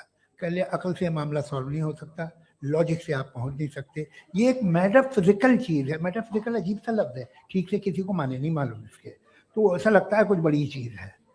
अरे भाई, क्या होता है मेटाफिजिकल, बताओ, खड़ी हो। ये एक लफ्ज़ है जो कहीं भी इस्तेमाल हो जाता है। जब आप एक बात कर रहे हैं और आप मुझसे बहस कर रहे हैं तो मुझे मेटाफिजिकल मत बताइए, आप लॉजिकली मुझे प्रूव किए। और अगर लॉजिकली आप नहीं बात करते साहब ये मेटाफिजिकल है, तो फिर हम आप बात क्या कर रहे हैं? मेरा आपका किस जबान में कॉन्वर्सेशन होगा? और ये कहना कि वक्त पहले नहीं था, तो फिर क्यों कहते हैं ये हमेशा से और हमेशा रहेगा? हमेशा वक्त है, तो आप कैसे कहते हैं वो हमेशा से है और हमेशा रहेगा? हमेशा का मतलब है कोई वक्त। अगर वक्त ही नहीं है तो हमेशा कैसे? बाहर वो रहेगा। अब मैं ये देखता हूं, आपने कहा ना कि वहां रेप ज्यादा होते हैं, तो हम एक बात देखते हैं कि दुनिया जिस पे वो कादर मुतलक है, जिसकी मर्जी के बगैर पत्ता भी नहीं हिलता, ओमनीपोटेंट है, ये दुनिया चल कैसे रही है? और इस दुनिया का हाल क्या है? 45,000 बच्चे जो 10 साल की उम्र से कम थे वो गाजा में मरे। भूख से काला हांडी में बच्चे मरते हैं और डिप्थेरिया से मरते हैं। डिप्थेरिया अजीब मर्ज है, गले में जाली बनना शुरू होती है, बच्चा नीला हो जाता है, गरीब का बच्चा, इसलिए कि उपास इलाज। ये कादर मुतलक है, जो चाहे कर दे। इससे आप दुआएं मांगते हैं हमारी, ये काम कर दे वो कर दे, तो इसका मतलब डे टू डे लाइफ में वो इंटरफेयर करता है। और ये देख रहा है वो। अगर वो वाकई भी है फॉर डिस्कशन सेक, तो मैं जब दुनिया देखता हूं तो मेरे दिल में उसके लिए कोई इज्जत नहीं पैदा होती। ये क्या कर रहे हो तुम पूरे ऑल पावरफुल हो, ओमनीपोटेंट हो, ओमनी प्रेजेंट हो। तुम तो वहां गादा में रहे होगे ना, तुम हर जगह हो। तुम देख रहे थे कि बच्चे की कैसे धज्जियां उड़ रही, तुम देख रहे थे। और तुम चाहते हो मैं तुम्हारी परस्तिश करूंगा, तुम हो भी। अरे यार, इससे अच्छे तो हमारे चीफ प्राइम मिनिस्टर हैं, कुछ तो ख्याल करते हैं। कमाल है। आप किसकी इबादत कर रहे हैं? अगर वो है भी, ये दुनिया नाइंसाफी से, जुल्म से, जबर से, तशद्दुद से भरी हुई। और आप ये मत कहिएगा कि वो देख रहा है और वो बताएगा एक दिन। अगर वो देख रहा है और इंटरफेयर नहीं करता तो आप दुआ क्यों मांगते? आप कहते हैं मेरा ये काम करा दे, इसके मतलब है वो दखल दे सकता है, वो आपको नौकरी दिलवा सकता है, भले दूसरे आदमी को न मिले, मगर आपका काम कर देगा चूंकि आपने दुआ मांगी है। तो जब वो आपको नौकरी दिला सकता है, लड़की की शादी कर सकता है, बेटे को ग्रीन कार्ड दिलवा सकता है, तो कम से कम ये जो मर रहे हैं बच्चे, इनको रोक दे, कुछ तो कर। मुझे तो दुनिया में, इस दुनिया का कोई मालिक है, इसका ओमनीपोटेंट कोई रूलर है, और ये दुनिया ऐसी चल रही है। मैं तो चाहूंगा कि भाई ना हो, अगर हो तो बड़ी शर्मिंदगी की बात है। शुक्रिया।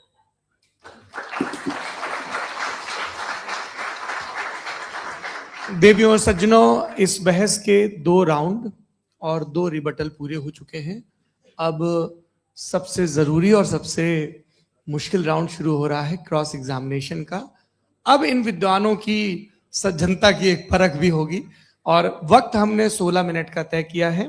पहला सवाल आप पूछना चाहेंगे? जी बिल्कुल। पहले बोले भी आप माइक ले लीजिएगा हाथ में, ये नीचे से जी। मैं बोलता हूं, ये डायस हटा सकते हैं क्या हम थोड़ा क्विकली? डायस पीछे कर दीजिए बस थोड़ा सा, है, ताकि ये जो दाएं बाएं लोग बैठे हैं, इसे हटा ही दीजिए, वरना वहां तो जाने वाले नहीं। आराम से आराम से दोनों तरफ से हटा दीजिए।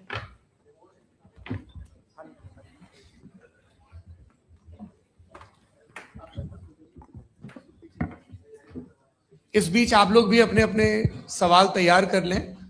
ये ध्यान रखेंगे कि मैं यहां से सवाल लूंगा, आप लोगों को अपना हाथ ऊपर करना है, अपना नाम बताना है और अधिकतम 3 वाक्यों में अपना सवाल पूरा करना है। कई लोग सवाल की जगह भाषण देने लगते हैं, उससे आज बचना है। जी मुफ्ती साहब, पहला सवाल आपका, 16 मिनट है, हम दोनों लोगों के सवाल लेंगे। जी जी बहुत शुक्रिया। आपकी जो अभी बात हुई बहुत अहम थी, मैं इसको चाहूंगा कि आगे डिस्कस करूं, लेकिन चूंकि अभी ये वो सेगमेंट है क्रॉस एग्जामिनेशन, तो सबसे पहला सवाल आपसे ये है कि जो मैं इतनी देर से कॉन्टिंजेंसी आर्ग्यूमेंट आपको बता रहा था, ये अकल से ही बता रहा था हजरत, आप ये बताएं कि आप इन्फिनिट रिग्रेस ऑफ कॉजेस को पॉसिबल मानते हैं या नेसेसरी बीइंग के एग्जिस्टेंस को सही समझते हैं? क्योंकि 2 ही ऑप्शन हो सकता है, आप ये बताएं। देखिए, आपको मैं ईमानदारी से बात करूं, एक तो मैं कॉन्टिजेंसी वर्ड ठीक से समझता हूं, और इस वक्त भी जो आपने अंग्रेजी के अल्फाज इस्तेमाल किए वो जरा थोड़े से मुझे डिफिकल्ट और कॉम्प्लिकेटेड लगे, तो आप जरा सिंपल जबान में सवाल कर सकते हैं? बिल्कुल कर सकता हूं। जी। यूनिवर्स की हर चीज कॉन्टिंजेंट होने का मतलब यह है कि वो अपने एग्जिस्टेंस में किसी के ऊपर डिपेंडेंट है। जो भी चीज डिपेंडेंट होगी वो चीज इंडिपेंडेंट नहीं हो सकती, तो उसका कोई ना कोई कॉज होगा। तो अब आप क्या समझते हैं कि ये इन्फिनिट रिग्रेस है, यानी कॉज पर कॉज, कॉज पर कॉज, कॉज पर कॉज, और कभी कोई यानी ये एंडलेसली चलता रहा? क्योंकि अगर ऐसा होगा तो हम तो एग्जिस्टेंस में आते ही नहीं। लॉजिकली ये मुत्तफक अलैह चीज है, मुत्तफक अलैह अग्रीड अपॉन। इस पे हमने एग्री किया था कि मुश्किल शब्द आएगा तो अर्थ बताना पड़ेगा। तो इन्फिनिट रिग्रेस तो पॉसिबल नहीं है, तो कहीं ना कहीं आपको रुकना पड़ेगा ऐसे नेसेसरी। नहीं, कोई जरूरत नहीं रुकने की। किसने कहा आप रुकना पड़ेगा? आप रुकते हैं खुदा पे, आप नहीं रुकते। आप कहते हैं वो हमेशा से, जब उस वक्त से जब वक्त नहीं था। आप कहाँ रुकते हैं कि अब हुआ था वो? आप नहीं कहते। हम क्यों नहीं मान सकते कि यूनिवर्स जो है और बल्कि मल्टीवर्सेस जो है वो हमेशा से हैं, वो बनती है, सब बिगड़ती है। contingent एक हमारे यहाँ एक चीज है ब्लैक होल, वो समेट लेता है वापस, फिर ब्लास्ट होता है, फिर फैल जाता है। और इसमें हमारी तो खैर कोई औकात ही नहीं है इंसान की। एक छोटे से जर्रे पे हम 50-60 साल की उम्र रखते हैं, जो करोड़ों अरबों साल की कायनात है उसमें, और पैदा भी निहायत ही बेहुदा वजह से हुए थे। तो इसमें ये सोचना कि इसकी वजूहात और ये क्यों है, ये डिपेंडेंट है, ये हम देख रहे हैं। क्या मालूम, आप सोचिए कि ये जो फैल रही है कायनात, ये कहाँ फैल रही है, ये कहाँ जा रही है, और ये फैल क्यों रही है? अरे बना ली थी तुमने, रुको भैया, हाँ काफी है। ये फैल क्यों रही है? ये और कौन सी कायनात जिसे मैं दूरबीन से देखता हूं तो 2 बिलियन लाइट ईयर पे है, उससे मेरा कोई वास्ता ही नहीं है। 2 बिलियन ईयर यानी अगर मैं 80,000 माइल्स पर सेकेंड से चलूं तो 20 करोड़ साल में वहां पहुंच जाऊंगा। इसकी जरूरत क्या थी? ये दुनिया, ये कायनात तो इंसान अशरफुल मखलूकात के लिए बनाई गई ना। तो ये सब ये टर्म समझ में नहीं आया। इसमें कोई खास समझने वाली बात थी भी नहीं। ये जो अल्टीमेट कहा यह जाता है कि ये जो पूरी यूनिवर्स है, ये जो दुनिया है, ये इंसान के लिए बनाई गई। अच्छा, ये सब इंसान के लिए। क्यों साहब, सही है ना?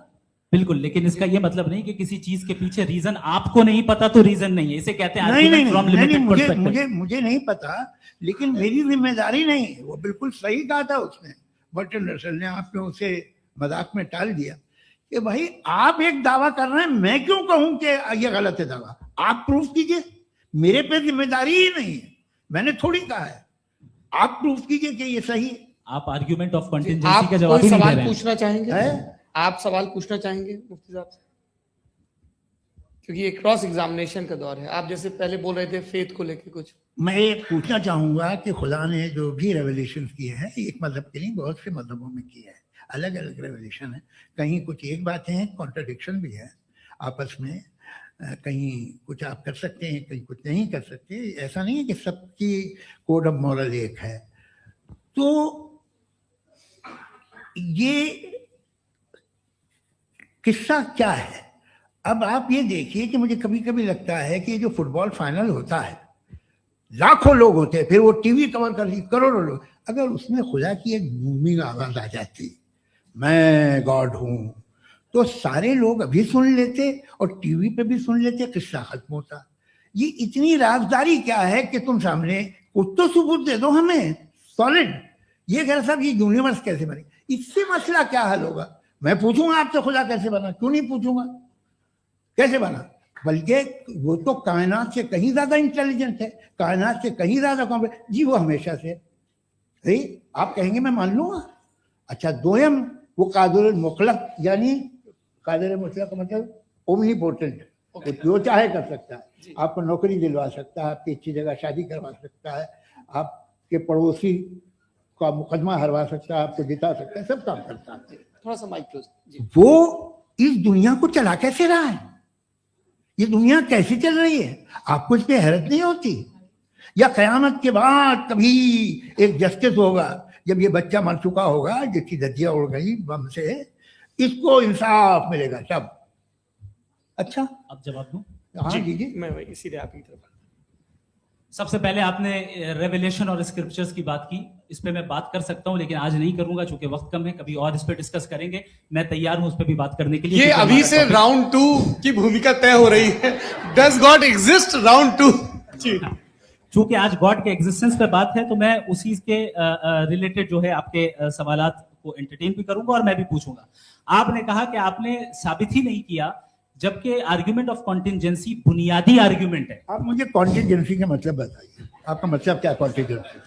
कॉन्टिजेंसी का मतलब यह हुआ कि हर वो वजूद जो किसी भी चीज का पाबंद है, हर वो वजूद या हर वो चीज जो अपने एग्जिस्टेंस में किसी भी चीज के पाबंद है और उससे बाउंड है, उसको उसकी जरूरत है, उस पर डिपेंड करती है, तो जाहिर सी बात है कि उसका कोई ना कोई कॉज होता है। ये तो अक्ल की बात है।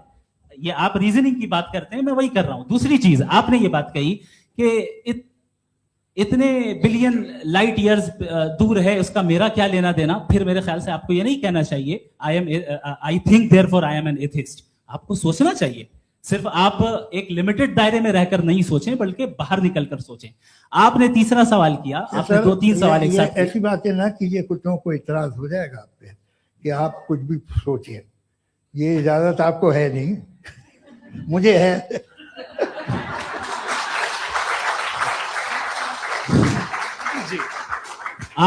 आपने प्रॉब्लम ऑफ इविल के ताल्लुक से सवाल किया और बार बार आप एक लफ्ज रिपीट कर रहे हैं कि ओमनीपोटेंट गॉड है, ऑल पावरफुल गॉड है।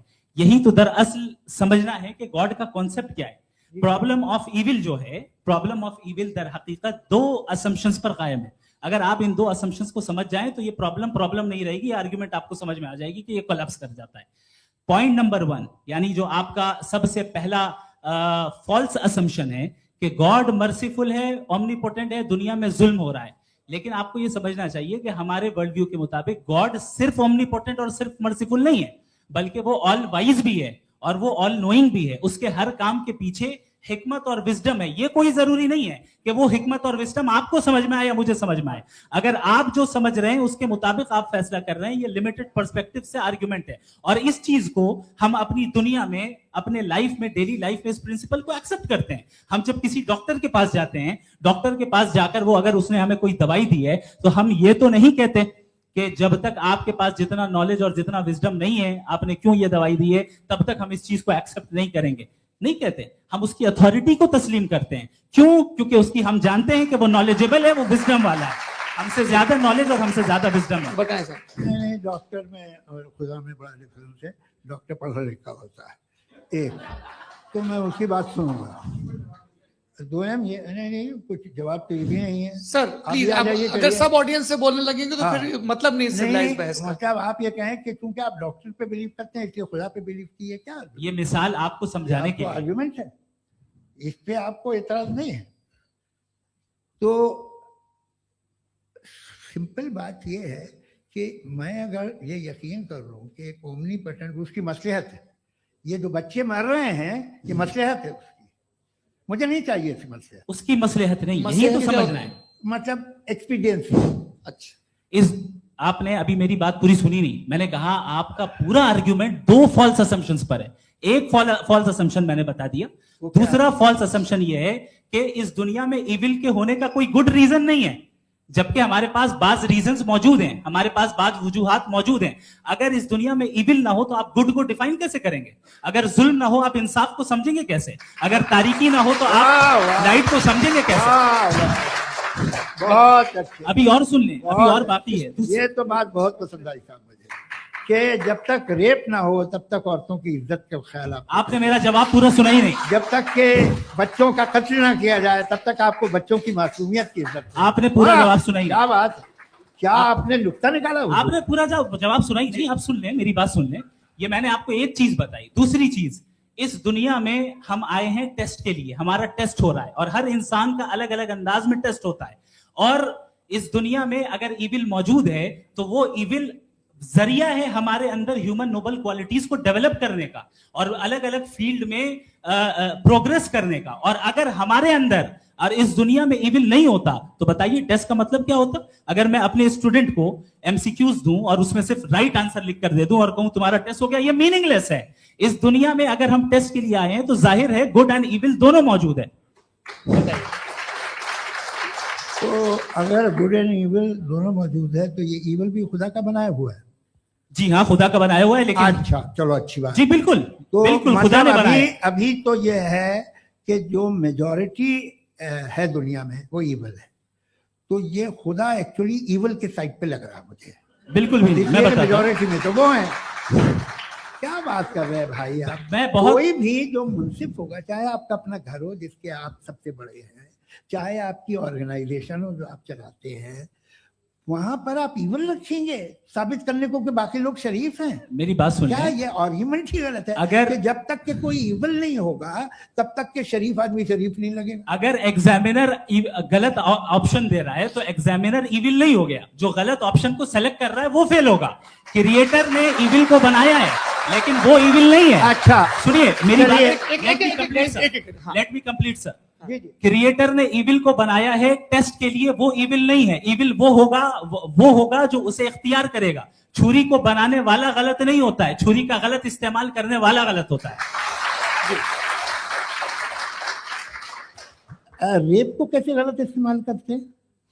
रेप इंसान के फ्री विल का नतीजा है। ये रेप कैसे गलत इस्तेमाल होता है? ये मुझे अब सुन लें, अब सुन लें। गलत इस्तेमाल होता हाँ, मैं बता रहा हूँ रेप ना, कैसे गलत इस्तेमाल? मैं बता रहा हूँ जी। कि जो इविल इस दुनिया में मौजूद है उसके कई सारे तरीके हैं। एक तरीका इंसान का अपना फ्री विल है। अब अगर कोई रेपिस्ट रेप कर रहा है तो इसका गॉड का कसूर नहीं है, वो अपने फ्री विल का गलत इस्तेमाल कर रहा है, उसको सजा मिलनी चाहिए। अच्छा। और उसी के लिए जहन्नम बनाई गई है। ये फ्री विल का भी बड़ा चक्कर। आप जब कोई बुरा काम करते हैं या कोई बुराई होती है तो ये कहा जाता है कि ये फ्री विल है। 7 billion free wills are moving on this planet. 7 billion free will. और एक आदमी अपनी फ्री विल से मुझे कत्ल कर दे तो मैं खुदा की मर्जी से मरा हूं कि इसकी फ्री विल की वजह से? मेरी मौत खुदा के हाथ है या ये फ्री विल वाले के हाथ है? खुदा ने फ्री विल का निजाम बनाया है और उस निजाम का गलत इस्तेमाल करके कोई आपको ये मार गलत रहा है, इस्तेमाल करके मेरा कत्ल कर देता है। अब मेरी मौत का जिम्मेदार कौन है? वो इंसान जिम्मेदार है। वो इंसान। जी। तो ये कहना कि और उसको खुदा ही उसको जिंदगी उसको देता सजा है, मिलेगी। तो अब आप आगे चलिए कि ये तय करना कि अल्लाह ही या खुदा, सॉरी अल्लाह नहीं, खुदा ही जिंदगी देता है, खुदा ही मौत देता है, ये गलत है। बिल्कुल गलत नहीं है। हाँ, नहीं, निजाम उसी ने बनाया फ्री विल का, निजाम मौत और हयात का उसी ने बनाया। You are contradicting yourself. अभी आपने कहा कि एक आदमी ने फ्री विल से आपको मार दिया, इसमें उसे फ्री विल दी गई थी, उसने गलत इस्तेमाल किया। 7 billion free wills are moving on this planet और आप चाह रहे हैं कि मैं सिर्फ खुदा का ध्यान करूं। ये 7 बिलियन फ्री विल्स को मुझे लुक आफ्टर करना पड़ेगा कि नहीं? ये तो तबाहियां कर रही हैं और तबाहियां ज्यादा हो रही हैं। बिल्कुल। तो अगर आप बताएं अगर खुदा नहीं है फॉर एग्जाम्पल, हाँ। तो आप इविल को कैसे डिसाइड करेंगे? यानी how can you define evil objectively without God? देखिए, दुनिया में 2 तरह के जानवर हैं। एक जो अकेले रहते हैं जंगल में और एक जो ग्रुप्स में रहते हैं। ग्रुप में जो भी रहेगा, चाहे वो आपका फाउंडेशन हो, चाहे कोई क्लब हो, चाहे कोई पॉलिटिकल पार्टी हो, चाहे कोई यूनिट हो, उसमें आपको इंटरैक्ट करने के रूल बनाने पड़ेंगे। यानी लोग तय करेंगे। लोग तय करेंगे। अगर लोगों ने यह तय किया कि किसी का रेप करना सही है, आप जस्टिफाई करेंगे? नहीं, आपका फाउंडेशन तो ये हो गया ना कि लोग ही विल डिसाइड करेंगे। नहीं, अरे दुनिया में ऐसे ग्रुप्स हैं जो रेप को जायज मानते हैं सर्टन हालात में। मैं डिटेल में नहीं जानूंगा, आप भी जानते हैं। ये जो आईसिस वाले थे, इन्होंने क्या किया था, तो उन्होंने क्या किया उसका खुदा से कोई ताल्लुक नहीं है सर। मैंने सिंपल सवाल किया कि इविल को आप डिफाइन करते कैसे हैं? आगे वापस आइए। जी। आप साथ में तभी रह सकते हैं जब कुछ आप ऐसे उसूल डेवलप करें जिसमें हर एक का बेसिक तहफ़्फ़ुज़, हर एक का बेसिक राइट हो और हर एक को कोई आराम मिले। यही तरीका है किसी भी ऑर्गेनाइजेशन जिसमें एक से ज़्यादा लोग हैं और वो ऐसे चलती है ज़िंदगी। उसमें अगर आप गड़बड़ करेंगे तो तबाही होगी, नुकसान होगा, बर्बादियाँ आएंगी। और अगर उसमें आप घर ले लीजिए ना, एक हस्बैंड है, एक वाइफ है, बच्चे हैं, वालदा भी हैं, 2 बहनें भी हैं, एक भाई भी है। अब इसमें कोई निज़ाम आपको चाहिए साथ में रहने का और एक दूसरे पे भरोसा रहे, एक दूसरे के बहीख्वाह हों, एक दूसरे की मदद करें, ऐसी जिंदगी। सर आपकी बात आ गई। आप ये कह रहे हैं कि लोग डिसाइड करेंगे क्या सही है क्या गलत है, यही है? मेजॉरिटी डिसाइड करेगी क्या सही है क्या गलत है? अरे भाई बिल्कुल। मेजॉरिटी अगर ये कहे कि नाजी जर्मनी के साथ जिस तरह मेजॉरिटी थी कि जेनोसाइड करना सही, आप जस्टिफाई करेंगे? उस वक्त आपका ये सवाल थे तो उसके बाद क्लोजिंग। हाँ, उस वक्त प्लेनेट पे जो लोग थे, हाँ। उनमें कितने लोग हिटलर को सही समझते? अच्छा, प्लेनेट की मेजॉरिटी तय करेगी सोसाइटी की नहीं। प्लेनेट की मेजॉरिटी गॉड के एग्जिस्टेंस को सही मानती है, आप क्यों नहीं मानते? ये हेलो ये क्रॉस क्वेश्चन का राउंड यहाँ पर समाप्त होता है। और ये बड़ा अच्छा है कि इस तरह से फ्रेगमेंट कर दिया गया है ताकि जो मरकरी ऊपर जा रहा है नीचे जवाब आ जाए। दे दूं। जी। प्लेनेट की ज्यादातर मेजॉरिटी कुछ दूसरे मजहबों के खुदा को मानती है। आप उन्हें क्यों नहीं, आप तो मेजॉरिटी की बात कर रहे अच्छा, हैं। ये मैंने क्लोजिंग majority की बात- आप ये कह रहे हैं इविल और गुड को डिसाइड मेजॉरिटी करेगी। मेजॉरिटी जो कर दे वो सही हो जाएगा। क्लोजिंग इसको जैसा आप ही लोगों ने तय किया है उसी फॉर्मेट को फॉलो कर लेते हैं। हाँ भाई, मैंने तो भले लोगों पे एतबार किया और तब मॉडरेशन तय किया। जी, आपके पास 5 मिनट का वक्त है, क्लोजिंग आर्ग्यूमेंट है, उसके बाद हम ऑडियंस से क्वेश्चन आंसर लेंगे जावेद साहब की क्लोजिंग आर्ग्यूमेंट के बाद। Okay, time start. बहुत शुक्रिया जी। हमारा जो टॉपिक है डज गॉड एग्जिस्ट, मैं इस पे इतने एकेडमिक तैयारी करके आया था, मुझे था कि मैंने सोचा था कि कई सारे मैं आर्ग्यूमेंट्स दूंगा, लेकिन वक्त की भी किल्लत और जावेद साहब बार बार इधर उधर चले जा रहे थे तो उसको भी थोड़ा एंटरटेन करना पड़ गया। डज गॉड एग्जिस्ट पे मैं एक ही आर्ग्यूमेंट दे पाया, आर्ग्यूमेंट्स बहुत हैं और डेफिनेटिव आर्ग्यूमेंट्स हैं, और मेरे आर्ग्यूमेंट को किसी एक राउंड में भी इन्होंने एंटरटेन नहीं किया और रेफ्यूट नहीं किया, एक राउंड में भी नहीं, एक राउंड में भी नहीं, और ना ही अभी आपका क्लोजिंग आर्ग्यूमेंट है, बता देना। Argument of contingency sir. अरे मैं आपसे कई बार कह चुका हूं कंटीजेंसी का मतलब अब मैं कैसे समझाऊं आपको आपस में। हाँ, आप और कितने आसानी से समझाऊं मैं, मुझे तो नहीं समझ में आ रहा है। बस आप अपनी आर्ग्यूमेंट ऑफ कंटीजेंसी उर्दू में बोल सकते हैं। हाँ, आप अपनी बात पूरी कर लें जी। आखिरी 4 मिनट। दूसरी चीज, just a minute please ma'am, can I talk? दूसरी चीज ये है कि आपने एक तो इसका जवाब नहीं दिया, दूसरा आपने गॉड के ना होने पर कोई डेफिनेटिव आर्ग्यूमेंट नहीं दिया, सिर्फ मजहब पे बात कर रहे हैं आप। मजहब तो आज हमारा टॉपिक ही नहीं था, आज तो हमारा टॉपिक हो आप मजहब से ले लेकर आईएस तक चले गए। भाई हमारा क्या ताल्लुक है उससे? We condemn them. और उसका गॉड से क्या ताल्लुक है? अगर कोई गलत काम कर रहा है, किसी ने किसी को कत्ल किया, किसी ने किसी का रेप किया, उसको सजा मिलनी चाहिए। और आपके पास कोई भी rational strong foundation of morality नहीं है। आपने कहा कि मेजॉरिटी तय करेगी सोसाइटी की, वो सही होगा। मैंने कहा हिटलर को, फिर आप सही कहेंगे नहीं नहीं नहीं नहीं, प्लैनेट की सोसाइटी की मेजॉरिटी तय करेगी। तो प्लैनेट की मेजॉरिटी गॉड के एग्जिस्टेंस को मानती है, आप कह रहे हैं ये रिलीजियस है। तो यानी आपके पास कोई स्ट्रॉन्ग फाउंडेशन नहीं है ऑब्जेक्टिव मोरालिटी का। ऑब्जेक्टिव मोरालिटी का अगर कोई फाउंडेशन है तो वो सिर्फ गॉड है, गॉड है, गॉड है। थैंक जी, ये मुफ्ती शमाइल नदवी साहब का क्लोजिंग आर्ग्यूमेंट था। अब हमारे पास जी ये बड़ा अच्छा है कि दोनों लोगों को मॉडरेटर से शिकायत भी और बोल रहे भाई हमारी शाबाशी भी तो करते चलो। अब मेरी बात जी, आपके पास जावेद अख्तर साहब 5 मिनट का वक्त है, ये आपका क्लोजिंग आर्ग्यूमेंट है, टाइम रीसेट कर दे। जी देखिए, बहुत सारी बातें हैं। गॉड का डेफिनेशन दुनिया के किसी भी रिलीजन में है कि वो ओमनीपोटेंट है, ओमनीप्रेजेंट है, he is just, he is kind, he loves you and so on. मैं जब दुनिया देखता हूँ तो मुझे कोई ऐसा सुप्रीम पावर यहाँ दिखाई नहीं देती है जो इंसान की बहबूदी के लिए कुछ कर रही हो, कमज़ोर को बचा रही हो, मदद कर रही हो, जालिम को पीछे हटा रही हो। मैं नहीं देखा, तारीख में नहीं। तो अगर है और ये देख रहा है तमाशा, तो उसका होना न होना बराबर है। दोयम ये कि ये जो है, जब आप ये कहते हैं कि कायनात जिसकी कंटीजेंसी है, मैं देखिए वो लफ्ज इस्तेमाल किया मैंने, तो ये कैसे हो सकती है बात? और फौरन आप सरेंडर कर देते हैं कि जाहिर है कि इसका बनाने वाला तो इससे 10,000 गुना था तो कॉम्प्लिकेटेड होगा, उस पर आपके होने पे कोई इतराज नहीं है। उसे वो टाइमलेस है, वो पहले से था, टाइम तो बहुत बाद में आया। ये सब आप मानने को तैयार है जिसका आपके पास कोई सबूत नहीं, आपके पास कोई रीजन नहीं। आपकी तारीफ क्या है मजहबों की, बिलीफ की, जो खुदाओं का बिलीफ है, ये कॉन्स्टेंटली गलत साबित होता रहा है। मतलब आप कहें कि अरिस्टोटल के जमाने में तो सब जाहिल थे, वो भी इतने ही यकीन से खुदा पे यकीन रखते थे, जो अब नहीं रहा, ये भी नहीं रहेगा। आप लिख लीजिए, और इसके आसार आपको दुनिया में दिखाई देना शुरू हो चुके हैं। ये बहस क्या आज से 100 साल पहले इस तरह हो सकती थी? यहाँ तक तो आपको हम ले आए हैं। तो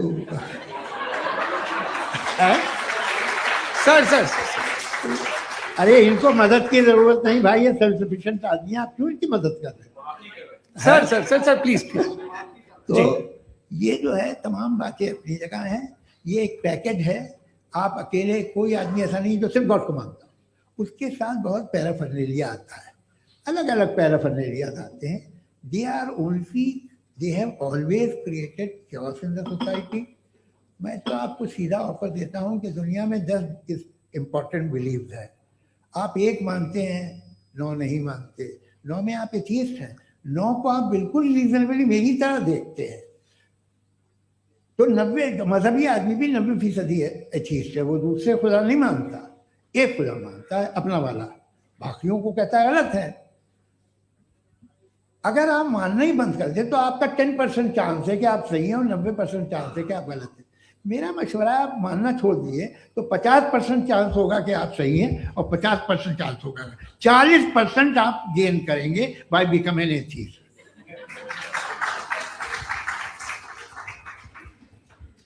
ये एक फरसूदा ख्याल है, ये खत्म हो रहा है, हो सकता है मेरी जिंदगी में ना हो, लेकिन ये हो जाएगा। जो बातें ये इनको आप मेटाफिजिकल ये वो ऐसे रिस्पेक्टेबल टर्म दे दिए, ये तो उन लोग के हैं जिन्हें ना फिजिक्स मालूम थी ना मेटा मालूम था, ये उन्होंने आपको दिए हैं।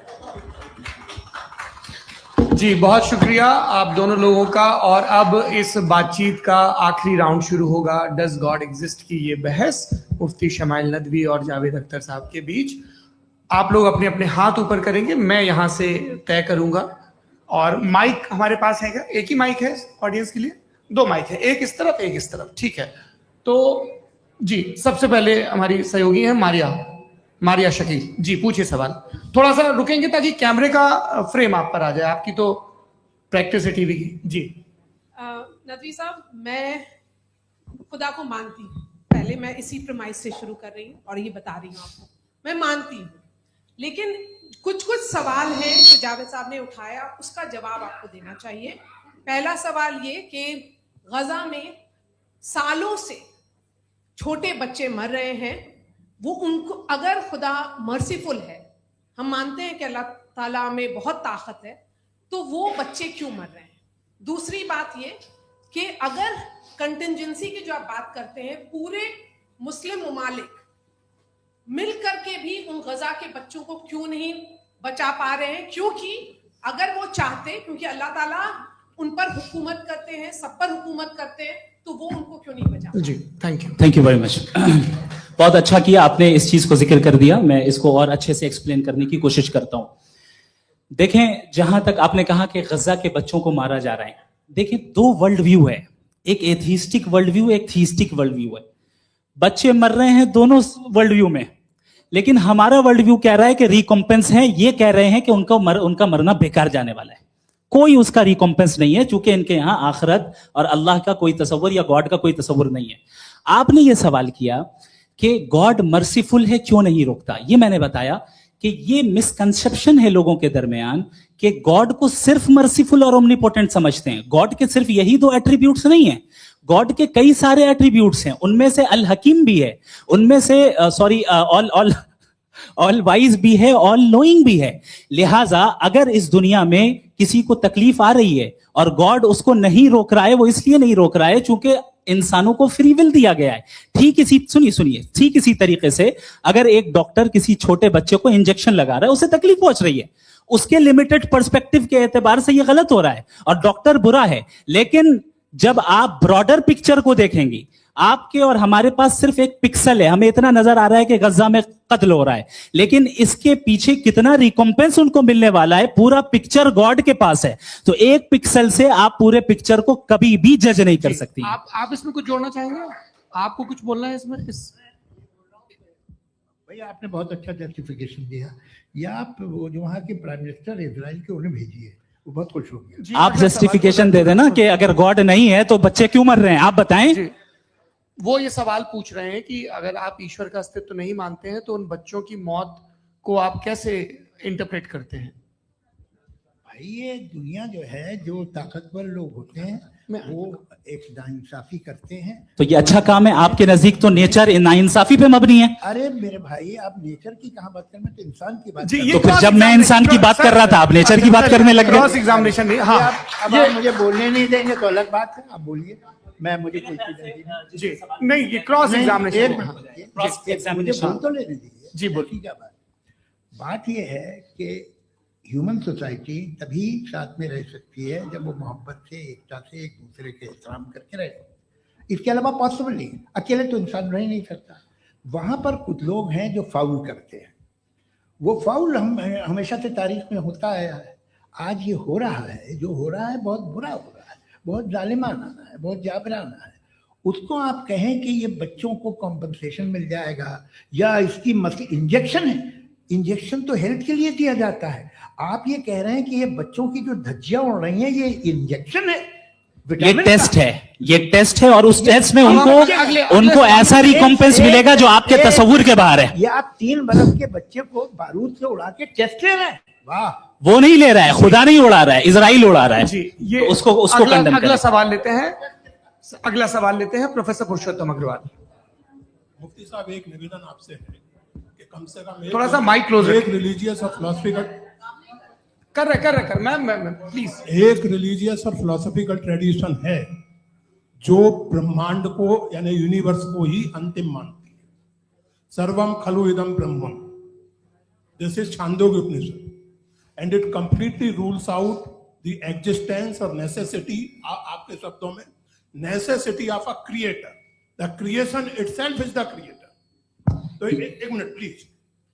दूसरा जो सवाल आपने अभी, जो आप बार बार कह रहे हैं कि भगवान विद्वान भी है, वाइज, सब जानने वाला, तो अगर विजडम में दुनिया भर के पापों और अत्याचारों को बर्दाश्त करना शामिल है, तो फिर इसका मतलब ये हुआ कि अगर मैं फ्री विल से उसको अपोज करता हूं तो ईश्वर की विजडम और मेरी फ्री विल में कॉन्ट्राडिक्शन है। Because when I am opposing whatever is happening in Gaza, then I am opposing the God's will और गॉड्स विजडम।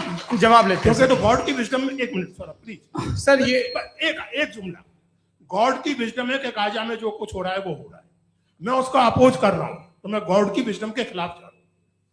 एक सवाल।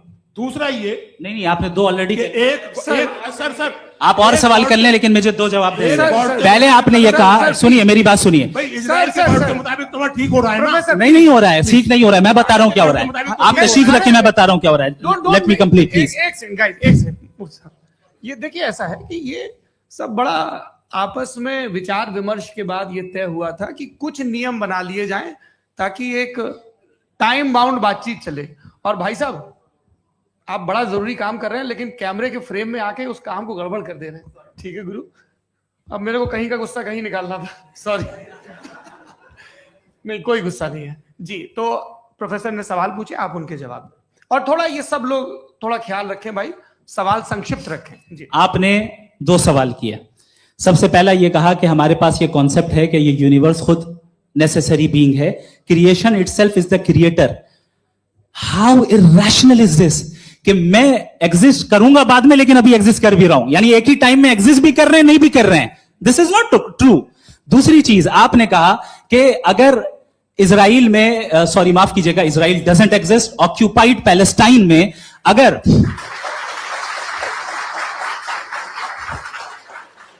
ऑक्यूपाइड पैलेस्टाइन में बच्चों को मारा जा रहा है फ्री विल की वजह से और गॉड नहीं रोक रहा, ये कॉन्ट्रडिक्शन है। ये बताइए कि एक एग्जाम में एक बच्चा गलत आंसर लिख रहा है, सुनिए, एग्जामिनर चाहे तो रोक सकता है, क्यों नहीं रोक रहा है? ये कॉन्ट्रडिक्शन है, ये कॉन्ट्रडिक्शन नहीं है। माइक नहीं सर, ये आपस में जी, ये क्या आपका सवाल? माइक दीजिए। फ्री विल दिया गया है टेस्ट के लिए, अकाउंटेबिलिटी के लिए। अगर फ्री विल नहीं होता तो आप कहते हैं हमें रोबोट बना दिया गया। नॉट मिसरिप्रेजेंट माय पोजीशन, आपकी जो भी पोजीशन, मैं अपनी फ्री विल के नाते, अपने ह्यूमन विजडम के नाते गाजा में हो रही अत्याचार का विरोध करता हूं। बिल्कुल करना चाहिए। आपके हिसाब से मैं गॉड की विजडम का विरोध कर रहा हूं? बिल्कुल नहीं, वहां जो हो रहा है गॉड बिल्कुल भी नहीं, बिल्कुल भी नहीं। उसका वहां पर गाजा में कत्ल होना ये इंसानों के गलत इस्तेमाल का नतीजा है, फ्री विल के इस्तेमाल का नतीजा है। गॉड इसका हुक्म नहीं देता, उससे रोकता है। यही तो मसला है ना, आपके लिए कॉन्सेप्ट क्लियर? नहीं भाई, आपने तो बताया था इंजेक्शन लगाने से बच्चे को तकलीफ होती है, ये इंजेक्शन लगा। सर आप ऐसे रेटोरिक स्टेटमेंट दे तब तो कोई मसला नहीं आपने समझते बोला रहेंगे। कि injection this is a rhetoric statement, this is not a logical argument sir. I am sorry, I am sorry. आखिरी 30 मिनट बड़े मुश्किल होने वाले हैं हाँ। जी। मुफ्ती साहब आगे बैठे हैं, इनको माइक दीजिए। हाँ तरुण, माइक आप अपने पास रखिए, आपको कैमरे का फ्रेम पता है जी। सबसे पहले दोनों को मुबारकबाद। एक सर अपना आप नाम बता दें। मेरा आप अमेरिका में शिकागो में रहते हैं, इतना मुझे याद है। बताया आपको, यासिर नदीम अलवाजदी मेरा नाम है। जावेद सर, आपसे एक क्वेश्चन है इन्फिनिट रिग्रेस के ताल्लुक से। एक हाइपोथेटिकल सिनेरियो है, मसलन अगर आप सर माइक थोड़ा सा प्लीज क्लोज रखिए ओके। जी।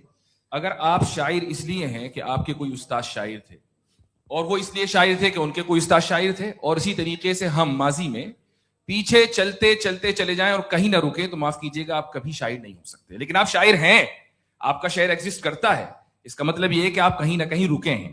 तो मेरा सवाल ये है कि क्या आप इन्फिनिट रिग्रेस ऑफ कॉजेस को लॉजिकल फैलेसी मानते हैं या नहीं मानते? हाँ या ना? मैं इन्हें लॉजिकल फैलेसी नहीं मानता हूँ, लेकिन मेरा प्रॉब्लम यह है कि जब मैं नहीं मानता हूँ तो I will continue with this logic जो फैलेसी नहीं हो। आप एक जगह रुक जाते हैं जाके, आप कहते हैं ये गेंद कैसे बनी, ये जजीरा कैसे बना, ये समंदर कैसे बना, ये जमीन कैसे बनी, और अचानक गॉड पे जाके आपको ब्रेक लग जाता है। एक बार आप सवाल नहीं करते कि भाई इनको बनाने वाला तो इनसे भी कॉम्प्लिकेटेड हो, वो कैसे बना, उसके बारे में आपने इत्मीनान कर लिया वो हमेशा से। तो अगर आप उसे हमेशा से मानते हैं तो फिर ये मान लीजिए कि कायनात हमेशा से, क्या तकलीफ फिर हम वजूद में नहीं आते, जी है? हम मौजूद नहीं। अच्छा सर क्यों नहीं होता? मैं बताऊंगा, प्लीज प्लीज। जैसे मैंने मिसाल दी आपके शेर, आपका शेर कभी वजूद में ना आता अगर शायद इसी तरह चलते रहते हमेशा। जी माइक मेरे ख्याल से एक सेकंड, इन्फिनिट रिग्रेस का कॉन्सेप्ट क्लियर नहीं हो जी, पाया, ऐसे रहने दें, लेट्स मूव ऑन सर। ठीक है। हाँ, थोड़ा सा मॉडरेटर का भी ख्याल रखें। नहीं आपने तो रखा है, आपने रखा है। यहाँ पे गौहर रजा साहब हैं, वो भी एक सवाल पूछना चाहते हैं। माइक यहाँ नीचे से ऑन कर दिए, नीचे। पहले तो ये कह दूं कि मैं उन बच्चों से शर्मिंदा हूं जिनको गजा में कत्ल किया गया, क्योंकि हमारे होते हुए कत्ल किया गया। लेकिन उससे ज्यादा शर्मिंदगी इस बात से हुई कि मुझे लगा कि मुफ्ती साहब उसको जस्टिफाई कर रहे हैं। बिल्कुल भी नहीं, आप बहुत ही गलत, मुझे लगा मैं गलत हो सकता हूं। बिल्कुल गलत मैं है। सवाल पूछ रहा हूं, सवाल मैं देखिए, सवाल अगर पूछ रहा हूं। एक मैं जावेद भाई गौर से साहब, डिसएग्री गौर करता साहब, हूं। एक सेकंड देखिए, अगर देखिए सर, एक सेकंड आप सर वेट, अरे आप कुछ मेरे पहले मुझे अपनी बात कह लेने दीजिए। अगर ऑडियंस तय करेगी तो फिर मॉडरेटर का मतलब नहीं। मेरा आप सबसे ये कहना है, ये बहस दो लोगों के बीच में है, एक तरफ मुफ्ती साहब, एक तरफ जावेद साहब। पिछले 1.5 घंटे से ये लोग अपने अपने तर्क रख रहे हैं। आपकी इनसे इत्तेफाकी हो सकती है, ना इत्तेफाकी हो सकती है। मेरे उस्ताद मुझे सिखा गए हैं कि मुखामुखम में असहमति की गुंजाइश बची रहनी चाहिए। अगर मैं आपकी बहुत इज्जत करता हूं गौहर साहब, आपने जो कमाल की किताबें लिखी, साइंटिफिक टेम्परामेंट, लेकिन मेरी ये गुजारिश है आप सबसे कि यदि आप इन लोगों ने जो बोला उन पर टिप्पणियां करेंगे तो ना वक्त की पाबंदी रहेगी, ना वो अनुशासन। आप सवाल पूछ लें, उस सवाल में जो बात आ जाए वो आ जाए। मैं जावेद साहब से डिसएग्री करता हूं, इसलिए जावेद साहब से सवाल पूछ रहा हूं। आपका सवाल जावेद अख्तर साहब से। और सवाल ये है मेरा कि जावेद साहब ने कई बार लॉजिक का इस्तेमाल किया कि साइंस में लॉजिक है और रिलीजन में लॉजिक नहीं। मेरा ख्याल ये है कि रिलीजन में भी लॉजिक है, लेकिन उस लॉजिक की बेसिस ये है कि आप रुक जाते हैं, जिसका जिक्र जावेद साहब ने बार बार किया, यानी खुदा के तस्वुर पे आते हुए, गॉड के तस्वुर पे आते हुए रुक जाते हैं। और इसमें सवाल पूछना मतलब फॉरबिडन होता है। सवाल यह है कि क्या जावेद साहब इससे एग्री करते हैं कि साइंस की लॉजिक अलग है और रिलीजन की लॉजिक अलग है? बताइए सर। देखिए, 3 चीजें हैं, साइंस है, एक है मंतिक है, इस्तिदलाल है, और एक जो है कुछ भी नहीं है, फेथ है, अकीदा है। मैं अकीदे की लॉजिक का कायल नहीं हूँ। मुझे आप इस्तिदलाल से, लॉजिक से, रीजन से समझाइए, मैं मानने को तैयार हूँ, मेरा क्या नुकसान होगा। लेकिन ये कि अकीदे पे मैं नहीं जा सकता हूँ। अकीदे का मतलब है कि तुम ये मान लो, सवाल ना करो, ये नहीं। आप सारी बातें करके, बड़ी साइंटिफिक बातें करके एक जगह जाके खुदा के वजूद पे रुक जाते हैं, सरेंडर कर देते हैं। मैं सरेंडर करने को तैयार नहीं। That's all. जी, ये आगे सर बैठे हुए हैं, इनको माइक दीजिए। भाई वो आप पूछना चाह रहे थे ना भाई? हाँ, नहीं जी, आपका नाम? आसिम इफ्तिखार। आसिम जी, पूछिए। सर, जावेद सर से सवाल है कि आपने अपने माइक थोड़ा करीब है। अपने क्लोजिंग स्टेटमेंट में ये बात कही थी कि मजहब का जो फ्यूचर है वो ज़्यादा दिन नहीं जाने वाला है, लेकिन मैं देख पा रहा हूँ कि जो ऑक्सफोर्ड यूनिवर्सिटी की एक स्टडी है 2011 में हुई है, जिसके 50 एकेडमिशियंस ने इसको अंजाम दिया था, उसमें वो ये कहते हैं कि जो फेथ इन गॉड है वो इनबिल्ट है ह्यूमन नेचर के अंदर, जिसको हम कहते हैं फितरत के अंदर शामिल है वो। और वो ये कहते हैं कि अगर कोई ये समझता है कि मजहब को वो ख़त्म कर देगा तो ये उसकी गलत फहमी है। तो आप इसके बारे में, इस स्टडीज के बारे में क्या कहते हैं? ठीक है। मैं उनसे एग्री नहीं करता हूँ। वो कौन से प्रोफेसर होंगे, ऐसा इनके क्या पास डेटा है, इन्होंने डेटा के बेस होगा? डेटा क्या हो सकता है? फ्यूचर का डेटा तो नहीं हो सकता ना उनके पास, प्रेजेंट का डेटा हो सकता है। डेटा आपने सुना 100 साल पहले का बाद का डेटा? मैंने तो नहीं सुना आज तक। तो आज उनकी ये राय है और होगी राय, ठीक है। दुनिया में तरह तरह की राय है लोग, लेकिन मैं समझता हूँ कि वक्त के साथ इंसान ज़्यादा से ज़्यादा रीजनेबल और लॉजिकल होता जा रहा है। आज आप देखिए वेस्टर्न यूरोप में क्या परसेंटेज है नॉन बिलीवर्स की, बहुत हाई। वहाँ चर्च खाली पड़े होते हैं। तो अल्टीमेटली तो इंसान कोई ऐसी बात बहुत अरसे तक नहीं मान सकेगा, चाहे गलत या सही, जो उससे उसके दिमाग को, उसके जहन को, उसके लॉजिक को अपील लगे। वो कह रहे हैं तो ऑक्सफोर्ड के होंगे तो कैम्ब्रिज के होंगे, तो मुझे क्या लेना देना। उनका डेटा मुस्तकबिल का नहीं हो सकता है। जी दीपक, हाँ पूछिए। मैं आऊंगा, अभी पीछे की साइड भी आऊंगा, माइक वहीं भेजूंगा 2-3 साल के लिए। जी जावेद साहब, आपसे सवाल है। नमस्ते। अरे भाई सर, इनसे अगर मत आप ही पूछिए। लोग को तय करना है तो फिर 200 लोग तय कर लेंगे। ये एक साथ पूछ नहीं रहे सर, हैं। Please don't do this sir. Everybody has a right sir, but we can only take Okay. Selected questions.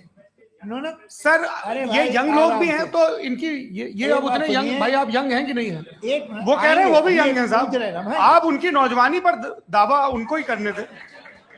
हाँ मुफ्ती साहब आप यंग, हाँ पूछे। अरे भैया सर, मेरा सवाल ये है, कुछ इनसे भी तो पूछो। जी हाँ। नहीं, बस आपसे एक सवाल है।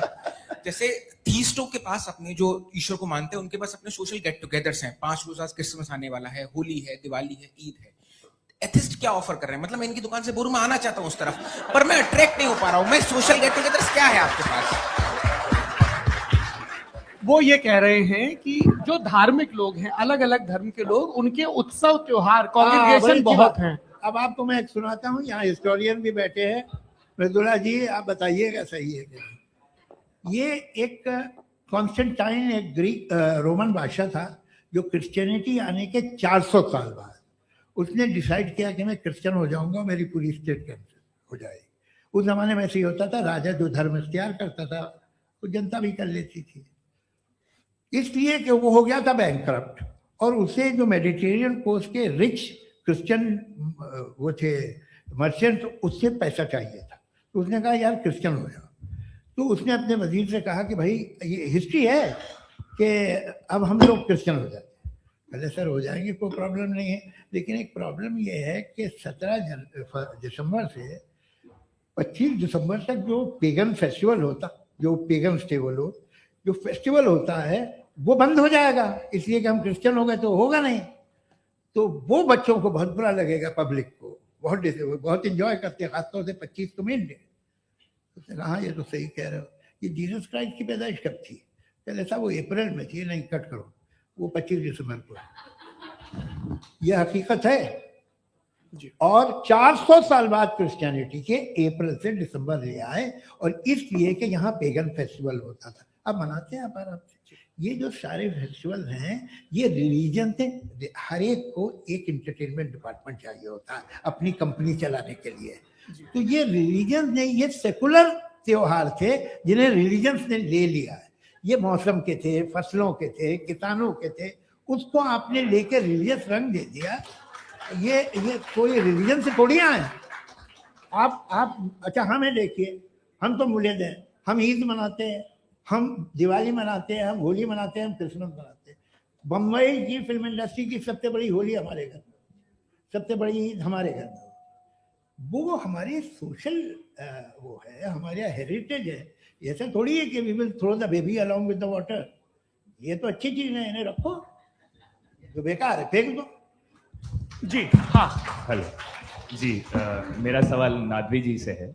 जैसा कि आपने बोला कि गॉड टाइम के भी परे है, और गॉड इतनी कॉम्प्लेक्स चीज है कि उसे ह्यूमन माइंड समझ नहीं सकता, और गॉड ने अर्थ पे फ्री विल भी दे दी है।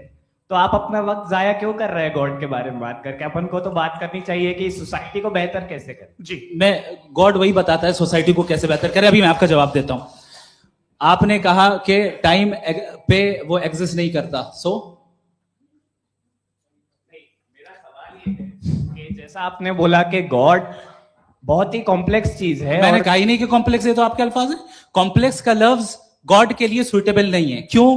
क्योंकि कॉम्प्लेक्स वो चीजें होती हैं जो ऑब्जेक्ट हो। God is not an object जिसको आप इंस्ट्रूमेंट के जरिए लेबोरेटरी में जाके टेस्ट करें, oh it's very complex. No, वो कोई कार का इंजन नहीं है। मेरा वो सवाल फिलोसॉफिकली नेसेसरी बीइंग ऐसी बीइंग है जो सिंपल बीइंग है। हाँ, आप उसको मुकम्मल तौर पे उसकी तमाम हिकमतों को जान ले और हर चीज को जान ले, ये पॉसिबल नहीं है, क्योंकि वो ऑल वाइज है, आप ऑल वाइज नहीं है, और वो खुदा है, वो आपको सारी चीजें बता दे, ये जरूरी नहीं।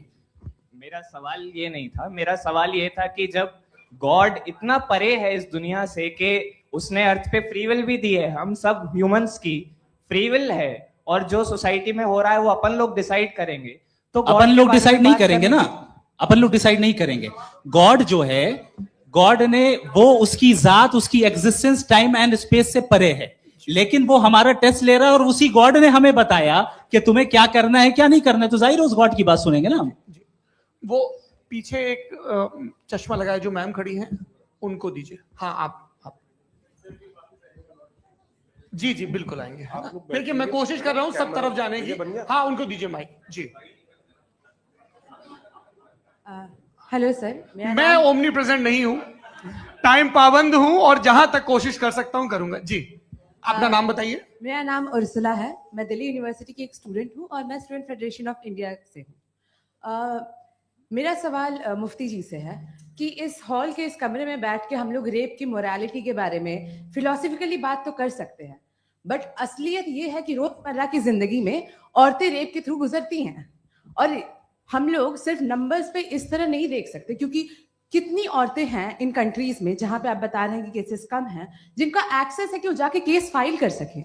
कितनी औरतें हैं जो जिनको काम करने की आजादी है उन कंट्रीज में। यूरोप में ये आजादी आ गई, यूरोप में ये रूल्स आ गए, तो हम आज उसके बारे में बात कर पा रहे हैं। जी, जवाब। आपने ये कहा कि कमरे में बंद होकर हम लोग इस पर फिलोसफिकली बात कर सकते हैं, लेकिन हकीकत में क्या हो रहा है, वो ग्राउंड लेवल पे क्या हो रहा है, जो बहुत गलत हो रहा है, और वो सफर कर रही है। आई एग्री, बहुत गलत हो रहा है, और जो गलत हो रहा है उसको हमें रोकना है। और क्यों रोकना है, वो गलत क्यों है, हमारे पास इसका ऑब्जेक्टिव फाउंडेशन है, इनके पास उसका ऑब्जेक्टिव फाउंडेशन नहीं है। मैं ये कहना चाह रहा हूं कि जहां पे भी जुल्म हो रहा है, जहां पे भी औरत पे जुल्म हो रहा है, या उसकी इज्जत लूटी जा रही है, या उसे तकलीफ पहुंचाई जा रही है, और सिर्फ औरत नहीं, किसी इंसान के ऊपर भी जुल्म हो रहा है, तो उसके खिलाफ खड़ा होना, ये मोरालिटी हमारे पास गॉड के पास से आई है। वरना जावेद साहब तो कह रहे हैं कि जो है मेजॉरिटी डिसाइड करेगी, तो मेजॉरिटी तो कभी भी बदल सकती है। क्या आप ये थोड़ी सी आपको गलतफहमी है। मैं अगर मेरे जुमले से ये मतलब निकला या मैंने कहा, तो ये जुमला मैं वापस लेता हूँ। ये मेरा मतलब ही नहीं था कि मेजॉरिटी डिसाइड करेगी। मेजॉरिटी डिसाइड करे तो दुनिया में बड़ी, वैसे आपने कहा था ये जुमला, अच्छा हो सकता है, मैं मान रहा हूँ, बाद में रिकैप कर लेंगे। अरे एक सेकंड मैं अपनी एक्सप्लेनेशन दे रहा हूँ। मुनासिब बात यह है कि हम सब के सब दिल में जानते हैं कि क्या अच्छा है क्या बुरा है, हमें पता है अच्छी तरह। जो लोग बुरे काम करते हैं उन्हें भी मालूम अच्छा क्या। यही तो सवाल था हजरत कि फिर ये मोरालिटी आई कहां से? Cross examination. हाँ जी, हाँ। मोरालिटी साथ रहने की डिजायर से, यानी साथ रहकर जो कुछ कह दे, जो कुछ कर दे, वो हो जाएगा? नहीं नहीं, तो आप कायदे से रही कर सकते हैं जब तक लोगों में मोरालिटी हो, वरना क्यास हो जाएगा। ये आपको कैसे पता? जी, हमने देखा ना, जहां मोरालिटी का क्यास हो गया, हम देखते हैं। कहां पे देख भाई दुनिया में आप जो कह रहे हैं, आप एक कहीं पे अगर गलत हो रहा है, इस बहस तो के उसको बाद आप में गलत देखिए। आप एपिस्टेमोलॉजी की बात कर रहे हैं, मैं ऑन्टोलॉजी की बात कर रहा हूं। मैं इस बहस फाउंडेशन के बाद क्या आप दोनों लोगों को चाय पे फाउंडेशन होस्ट करूंगा, वहां पे क्रॉस एग्जामिनेशन कर लीजिएगा। अभी ऑडियंस का हक मार रहे हैं आप लोग भाई, सर जस्ट लोग हैं आप लोग। और ये भाई ये हाँ, उधर आएंगे, उधर इनको आएंगे। जी सर, आएंगे। अच्छा सर मेरा नाम लईकुर रहमान है और मैं अलीगढ़ मुस्लिम यूनिवर्सिटी का स्टूडेंट हूँ, और जहाँ तक मुझे पता है कि sir you are also product of Aligarh Muslim University. मैं भी उसी चमन का बुलबुल। हाँ सर, तो बहुत खुशी हुई मुझे जान करके कि मैं आपसे मिलूंगा। सवाल सर, मेरा सवाल यह है, सर सैयद अली रहमा का नजरिया यह था कि खुदा के वजूद को अकल के दायरे में रह करके तलाश करना, न के पूरी तौर से उसका इनकार कर देना। Sir how will you define it? नहीं, तो ये तो आप इन्हें बताइए। ये सवाल है कि खुदा का वजूद साबित कर रहे हैं। तो सर आपने सर सैयद इनकार ने किया। कर रखा है, इस वजह से मेरा क्वेश्चन उन्होंने यही सर से एक सेकंड, सर सैयद ने यही कहा ना कि जी। अक्ल से आप खुदा के वजूद को साबित नहीं कर सकते, यही कहा ना भाई। वो उन्होंने कहा कर सकते हैं और वो कर दिया गया आज। वो फोन तलाश करना या साबित करना अक्ल से अक्ल से नहीं हो सर सकता। अरे सवाल तो सुन लीजिए जी। अक्ल से नहीं हो सकता है, यही कहा ना आपने। अक्ल से हो सकता है। अरे वो यही कह रहे हैं भाई, आप बता रहे हो सकता है, वो तो कुछ और। आप अगर सर देखो नौजवान फोन ले लो, वो इतनी कमाल की यूनिवर्सिटी है। अरे भाई दे दो मेरी ना बात जरा, तो- एक मिनट अरे दे दो मेरे भाई माइक। मेरी बात सुनो, नहीं, माइक मैं पे समझ- बोलो ताकि जो लाखों लोग देख रहे हैं माइक दे दो ना। अरे देंगे ना माइक, तुम ठहरो तो। हाँ सर मेरा सवाल ये था कि सर सैयद अलैहि रहमा का एक नजरिया था अपना कि खुदा का जो वजूद है उसको अकल के दायरे में रह करके तलाश करना है, न कि पूरे तौर से इनकार कर देना है। ये उनका कॉन्सेप्ट था। लेकिन मेरा सवाल ये है कि आप इसको कैसे डिफाइन करते हैं, एक्सप्लेन कैसे करेंगे, मैं आपसे मैंने जानना अकल चाहता के हूँ, दायरे में- क्योंकि you are the product of Aligarh Muslim University. मुझे अकल के दायरे में रखे मैंने बहुत तलाश की, मुझे मिला नहीं। हाँ ये इधर उधर वो चश्मा लगाए जो, हाँ उनको दे दीजिए। जी जी फटाफट पूछिए, बस 5 मिनट है, 5 मिनट में खत्म हो रहा है। हाँ अस्सलाम वालेकुम मुफ्ती साहब। एंड मेरा सवाल जावेद अख्तर साहब से। क्या नाम है आपका? अरे भैया सब मुझे तो पूछ रहे हो। हाँ, फैज पूछिए फैज साहब। तो मेरा सवाल ये है कि अभी जो एथियस्ट है वो problem of evil argument use कर रहे हैं अगेंस्ट मुस्लिम्स, राइट? कि इस दुनिया में इतना सारा इविल है और अगेंस्ट मुस्लिम तो यहाँ अगेंस्ट थियस्ट। हाँ थोड़ा सा करेक्ट कर लीजिए भाई। पूरी मशक्कत ही इसी बात की थी कि किसी एक मजहब पे बात न टिके। जी, तो बेसिकली ये आर्गुमेंट ऐसा है कि इस दुनिया में इतना ज्यादा इविल एग्जिस्ट करता है और अगर एक ऑल गुड गॉड है तो वो रोकता क्यों नहीं है? लेकिन इस सवाल में एक हिडन अजम्पशन ये है कि इस दुनिया में इविल एग्जिस्ट करता है। अब एथियस्ट ये कैसे ऑन्टोलॉजिकली प्रूव कर सकते हैं कि इस दुनिया में इविल एग्जिस्ट करता है? मैं आपको बताता हूँ, थोड़ा सा समझा। नहीं सर एक मिनट, आप हम लोग सवाल इनको नहीं सुनने आए। नहीं please don't do that. I want to explain ontologically. नहीं हम समझ गए सर, इनको अब जवाब देने दीजिए। अच्छा सवाल पूछ लो। मैं अभी तक क्या था वो मैं थोड़ा सा ऐड ऑन कर लेता हूँ। तुम गुरु, तो हम जब इसका राउंड 13 करेंगे ना तब तुमको स्टेज पे बिठाएंगे। जी तो हाँ जल्दी से। तो देखिए एथियज्म के हिसाब से सब कुछ रैंडमली बन गया है, सब कुछ एटम्स और मॉलिक्यूल्स है। एक पत्थर में और मुझ में सिर्फ इतना फर्क है कि हम लोग एटम्स और मॉलिक्यूल्स का अलग अलग रीअरेंजमेंट है। अब एक पत्थर को कोई इंसान तलवार से 2 टुकड़ों में काटते या मुझे, according to atheism it is same. There is no evil and good according to atheism.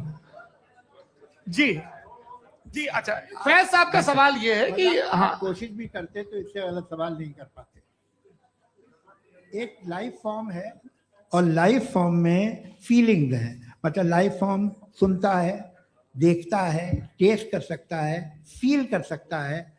तो उसकी जो ये जो क्वालिटी इस बबल में आ गई है वो जानवर में भी है, इंसान में भी है।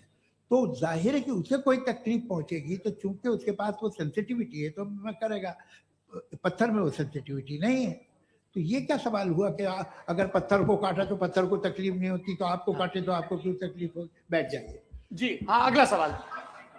हाँ पूछे जी जावेद अख्तर साहब। अरे भैया सब आप लोग मुफ्ती साहब को छोड़ रहे हैं, तो मेरे ही पीछे पड़े हैं क्या? फिर चलो बोलो भाई। You asked how God can exist when children die in Gaza. हाँ? You asked how God can exist when children die in Gaza, and you also mentioned the rise of atheism in Europe. But the same events also are leading many atheists and non-believers to turn towards faith.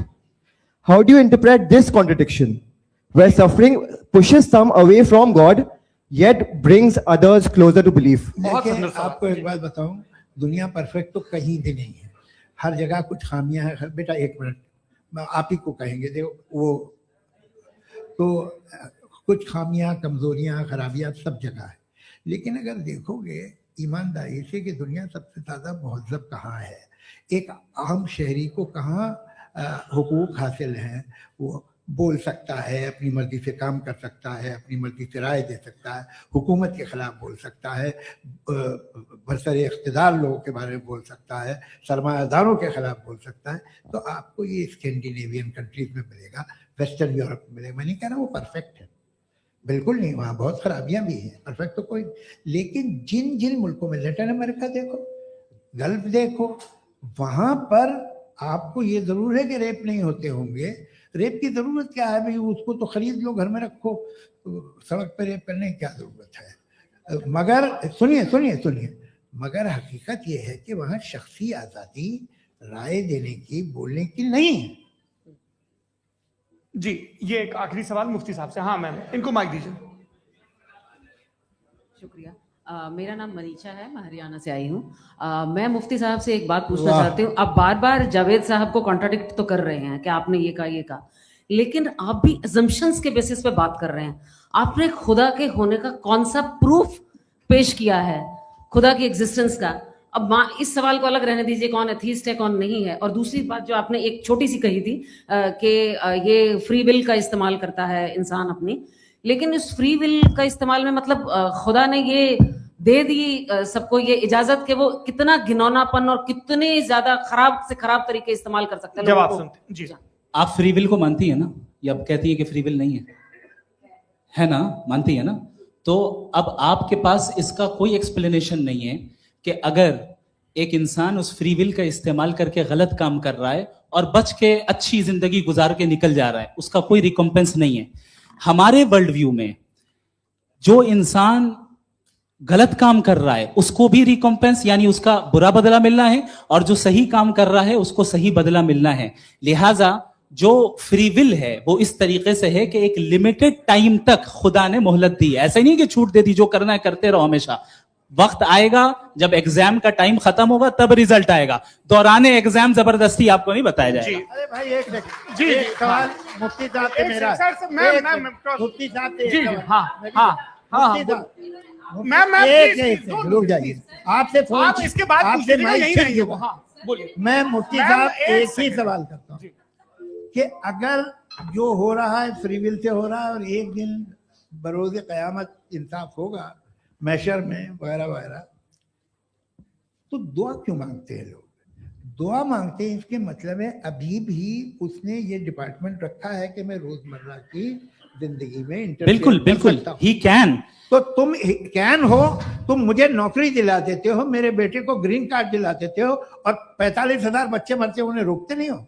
नहीं तो क्या आप ये कह रहे हैं कि इस दुनिया में जालिमों को कभी पकड़ी नहीं होती है? अरे जो भी पकड़ होगी, वो बच्चे रोते हैं। बिल्कुल, देखिए वो औरतें मैंने रोती अपने हैं, ओपनिंग इसके बच्चे स्टेटमेंट में यही कहा था आप कि मुझे जनाब नौकरी जावेद साहब दिलवा सिर्फ रहे हैं, इमोशनल मेरी आर्गुमेंट बेटी की जैसे सही दिस इज जगह एन शादी इमोशनल करा रहे हैं। आर्गुमेंट। ये छोटे मोटे देवियों और इसके सज्जनों, पीछे देवियों और इसके सज्जनों, पीछे का रीजन मैंने बताया क्या है। देखिए मैं इसके पीछे बार का बार यहाँ रीजन क्या है पर मैंने बताया। मंच से आप लोगों को सज्जनों इसलिए कह रहा हूं ताकि थोड़ा सा आपके कॉन्शियंस पे जोर रहे कि आपको ऑर्डर बचा के रखना है। वक्त तय हुआ था, ये वक्त पूरा हुआ, आपने इतने धैर्यपूर्वक सुना, मैं आप सबका बहुत बहुत शुक्रगुजार हूं। यदि इन दोनों विद्वानों की इच्छा होगी तो कभी हम इस बातचीत का राउंड 2, राउंड 3, यही तो देखिए खूबी है इंसान की कि बहस मुबाहसे में वो पड़ा रहता है। आप लोगों ने बड़े धैर्य का परिचय दिया, बहुत बहुत शुक्रिया। इसी के साथ ये बातचीत यहाँ पे आप समाप्त लोग को होती है। मैं एक बात बता दूं, ये सारी बहस हो गई, अब मुफ्ती साहब और बड़े मुफ्ती साहब इन साथ के साथ मैं खाना खाने वाला हूँ।